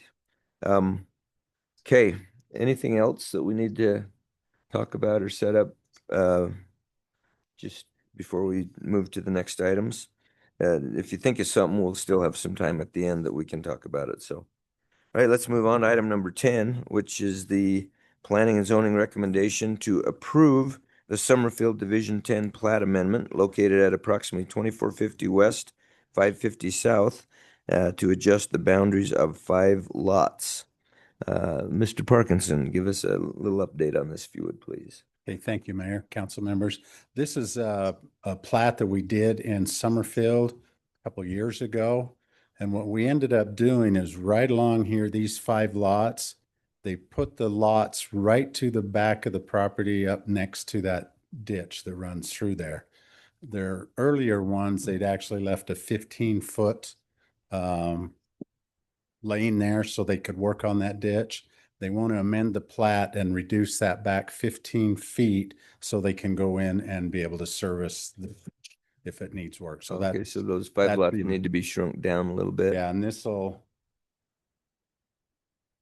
actually shows you the change, so it matches the one to the right. And that's all the plat amendment is just to bring that in 15 feet shorter. Okay, that's fairly simple then. Okay, is there any questions about this, Councilmember Erickson? I went over there and drove that and then got out and walked because I had some complaints at another subdivision of the canal company, and I'm just a little concerned. Can we get a hold of the canal company to keep that, like weeds get so high in that after they get done for the summer? Are they in charge of trying to keep that down, or do we just let it be what it is? It is what it is. They don't have any responsibility to trim it. They just come in and all they worry about is making sure the water's flowing. And usually that means dredging out what needs to make that flow through, and they just set that on the side. Would they allow the neighbors there to go out there and weed whip it down if they want? I don't think they'd argue with it. Yeah, I maintain the canal on mine at the same team. I know other people do. Yeah. They may want to ask permission before they do something like that. We do that at ours. We mow right down. So we could get the information from the canal company, because I do have just up from that on the same canal with some complaints on that. Yeah, we can give that. I think has all of those people, all the names of the ditch water master and the president. We have all of that we can get you those. Yeah. One of the things I would throw out there on that, like Councilmember Walker said, it typically, I've never really seen a canal company that complains about you cutting weeds or anything like that along the ditch. That now if you build a fence out to the ditch, then yeah, they don't like that because they've got to be able to get through there. But if you do something that impedes them, then they don't like it. But if you're just helping to maintain it, they actually kind of like that actually, because then they don't have to do it. So this definitely matches all the rest of subdivision by doing this, and it definitely looks a lot better. Yeah, and have access back there. But yeah, I think it's good. Any other questions, comments? Owners, I mean, Summerfield must be okay. I mean, they're the property line's gonna be moved in. Well, they're the ones that requested Yeah, this. great. Okay, It was thank their you. request to move this in. All right, I would entertain a motion to approve these particular plat amendments. I'll make that motion to approve this recommendation for planning and zoning on the plat 10, I guess it's from Summerfield, I can get adjustment to move that property line in. Okay, all Remember, right. 5 lots. Okay, thank you. Is there a second to that motion? I'll second. Second by Councilmember Johnson. Any further discussion?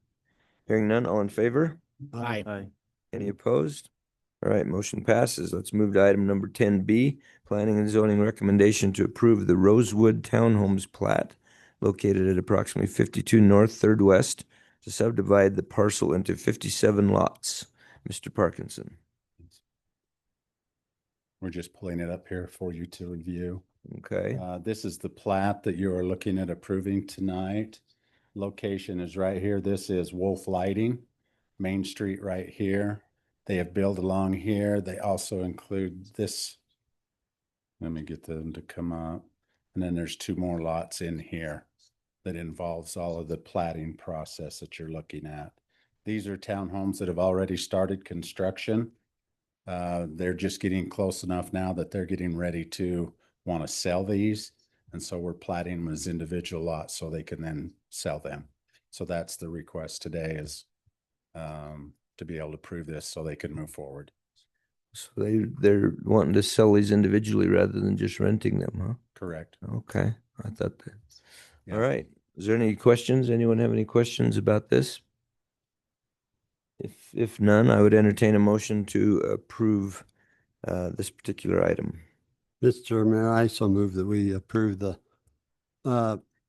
plat, approve the Rosewood Townhills plat located at approximately 50 North 3rd West. Okay, thank you. Is there a second to that motion? Second by Councilmember Riggins. Any further discussion? I just have one question. Yes, go ahead. So if they ended up not being able to sell them, would they just, They can rent. they can rent them with this plan? Yeah, they could Okay. still turn around and rent if they want I to. figured. This just gives them the choice of whether they They want could to do it maintain them Either or. and rent them, or they can sell them. Yep. Yeah, that's a good question. Okay, thank you. All in favor? Aye.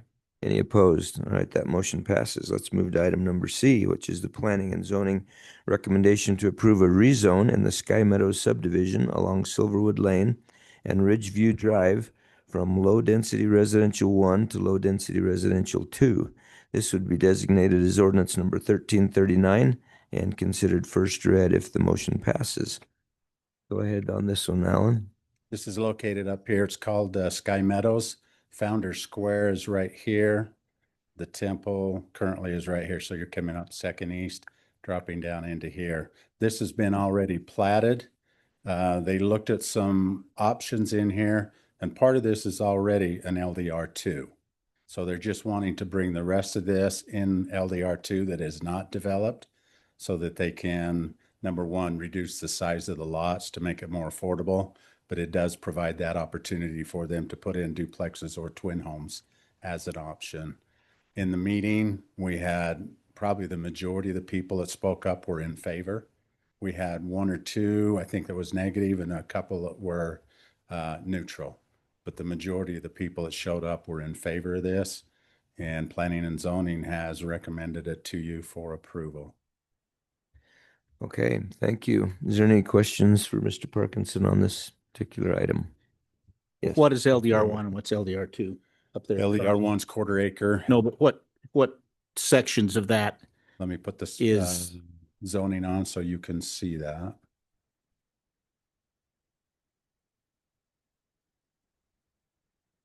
So this frontage in here is your LDR2, and they're wanting to bring that down into the rest of this.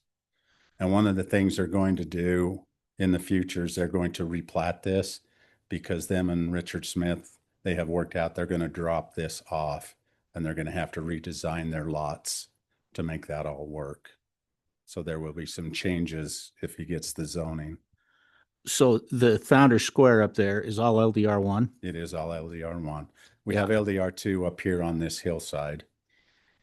That's probably your closest one. This won't be popular, but I don't see a reason to change the zoning. the only people that will positively be affected by this are the developers. They'll be able to put in townhomes, duplexes. No, no townhomes. But yes, duplex. Well, not townhomes, duplexes and twin homes, Correct. and reduce the lot size. Mhm. The LDR2 is not developed yet. No. The rest of it is all LDR1. I'm a no. Sorry.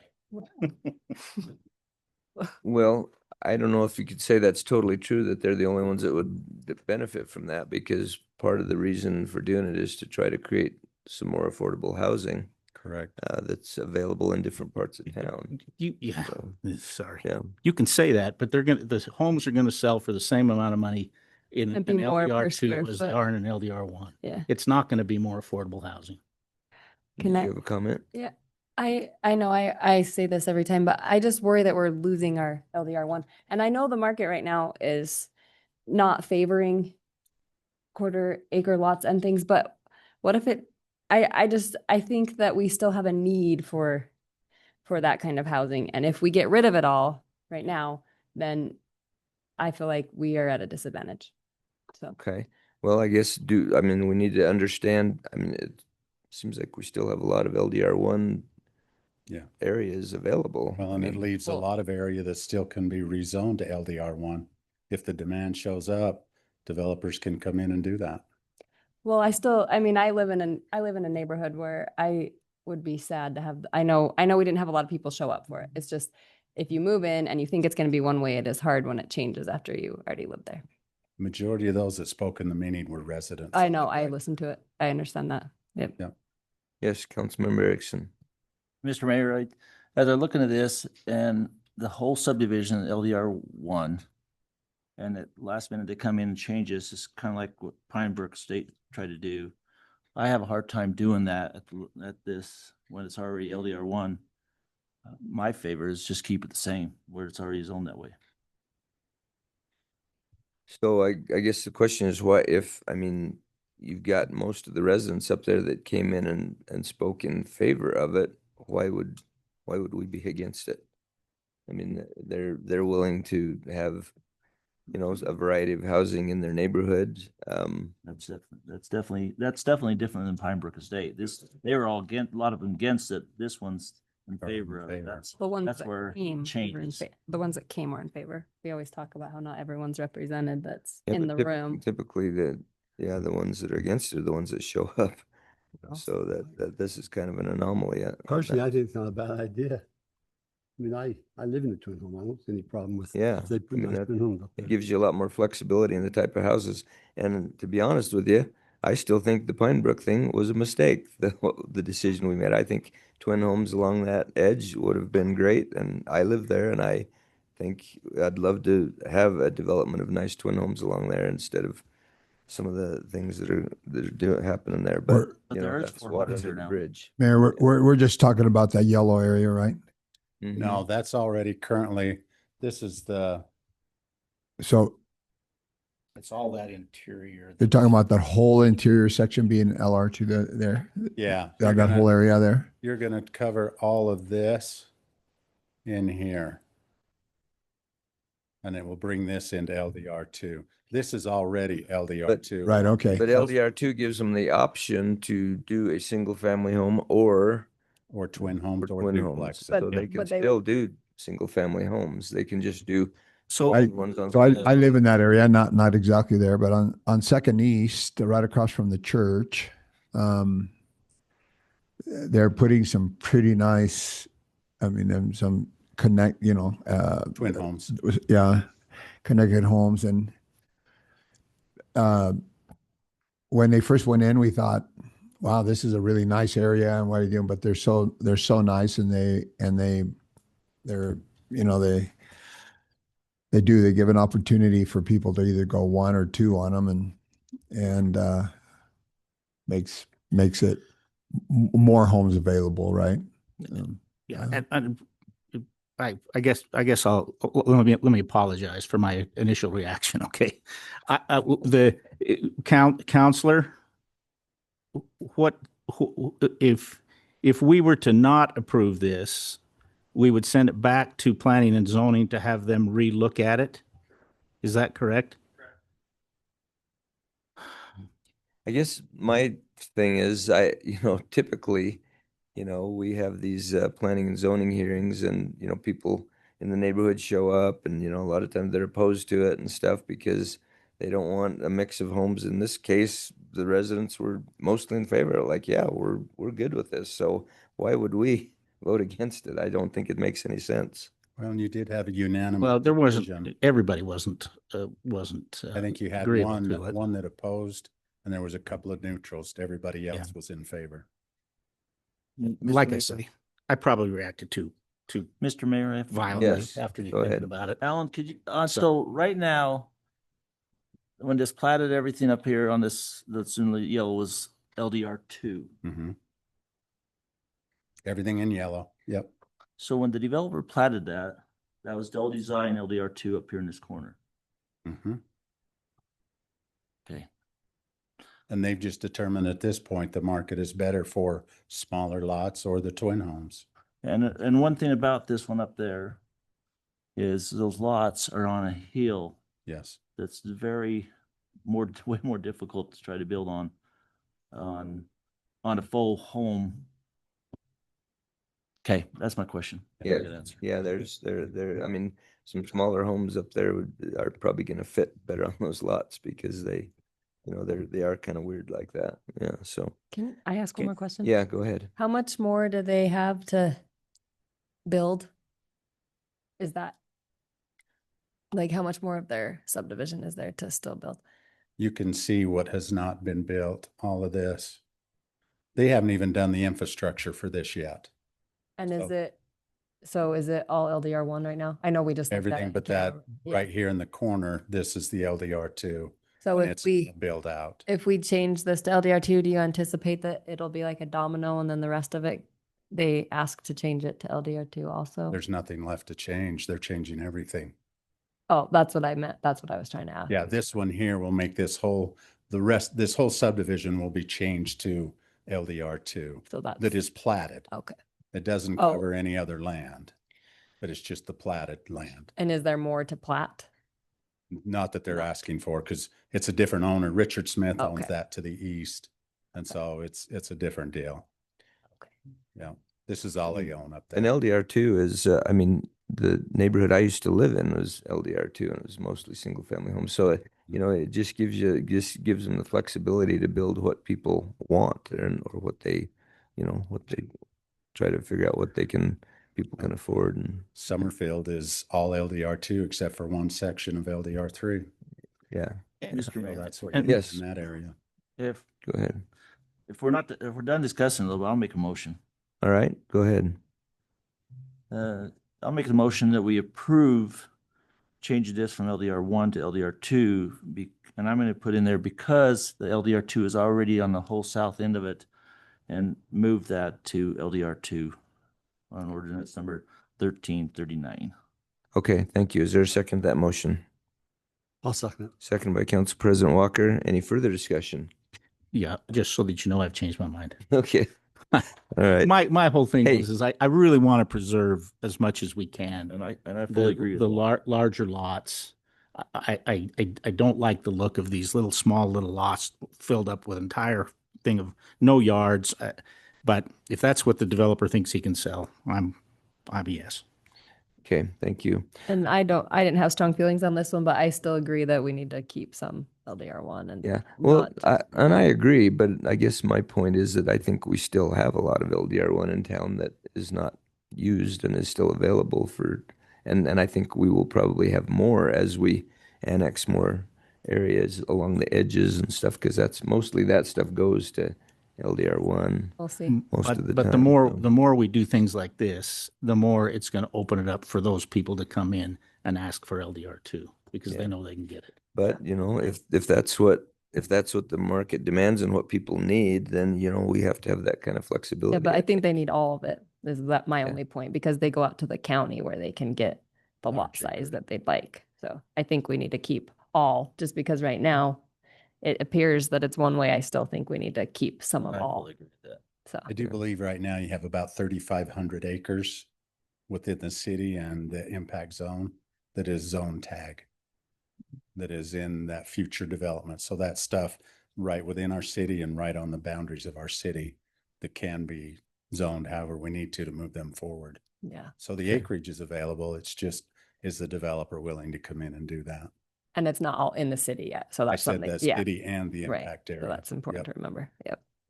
Okay, good. Thank you. Appreciate that. All right, we have a motion and a second on the table. If there's no further discussion, then all in favor? Aye. Any opposed? All right, that motion passes. We'll move to item number D, which is the staff recommendation to approve the destruction of Percy quarterly reporting and documentation and federal tax records for fiscal year 2015 and older, provided by the City of Rexburg's record retention schedule. This is resolution number 2006-14 and would be designated as resolution number 2025-11 if this motion passes. Is there any questions about this for our city clerk, Deborah? Brandy's cleaning out her office. Great. Okay. All right, there you go. I would entertain a motion to move forward with this particular resolution. Mr. Mayor, I will move that we approve the destruction of the Percy quarterly report, documentation, and tax records for the fiscal year 2025. All right, thank you. Is there a second to that motion? I'll second And it. older. Second by Councilmember Riggins. Any further discussion? Hearing none, all in favor? Aye. Aye. Any opposed? All right, that motion passes. We will destroy records. Always makes me a little nervous, but we will destroy records. Okay. Item number 11 is calendared bills. We have one second reading on the calendar. That is ordinance number 1338, the right-of-way vacation at approximately 1233 and 1215 Stocks Avenue. Just for Councilmember Riggins' information, this is just a strip of land out there in the Rexburg Industrial Park that kind of is a weird little island in the middle of the road that nobody likes. And so we're going to vacate that, give it to the adjacent property owner, and he's going to pay to make the improvements there to put in new sidewalks and things. So that is, we passed that last meeting. So I would entertain a motion to second read ordinance number 1338. Mr. Mayor, I so move that we consider ordinance number 1338 second read. Thank you. Is there a second? I'll second it. Second by Councilmember Erickson. Colin Erickson, and any further discussion? Hearing none, all in favor? Aye. Any opposed? All right, we will consider that second read, move it to the third reading calendar. All right, item number 12 is a consent calendar, which includes the minutes from the October 15th, 2025 meeting and the approval of paying the City of Rexburg bills. Is there any questions, comments about this particular item?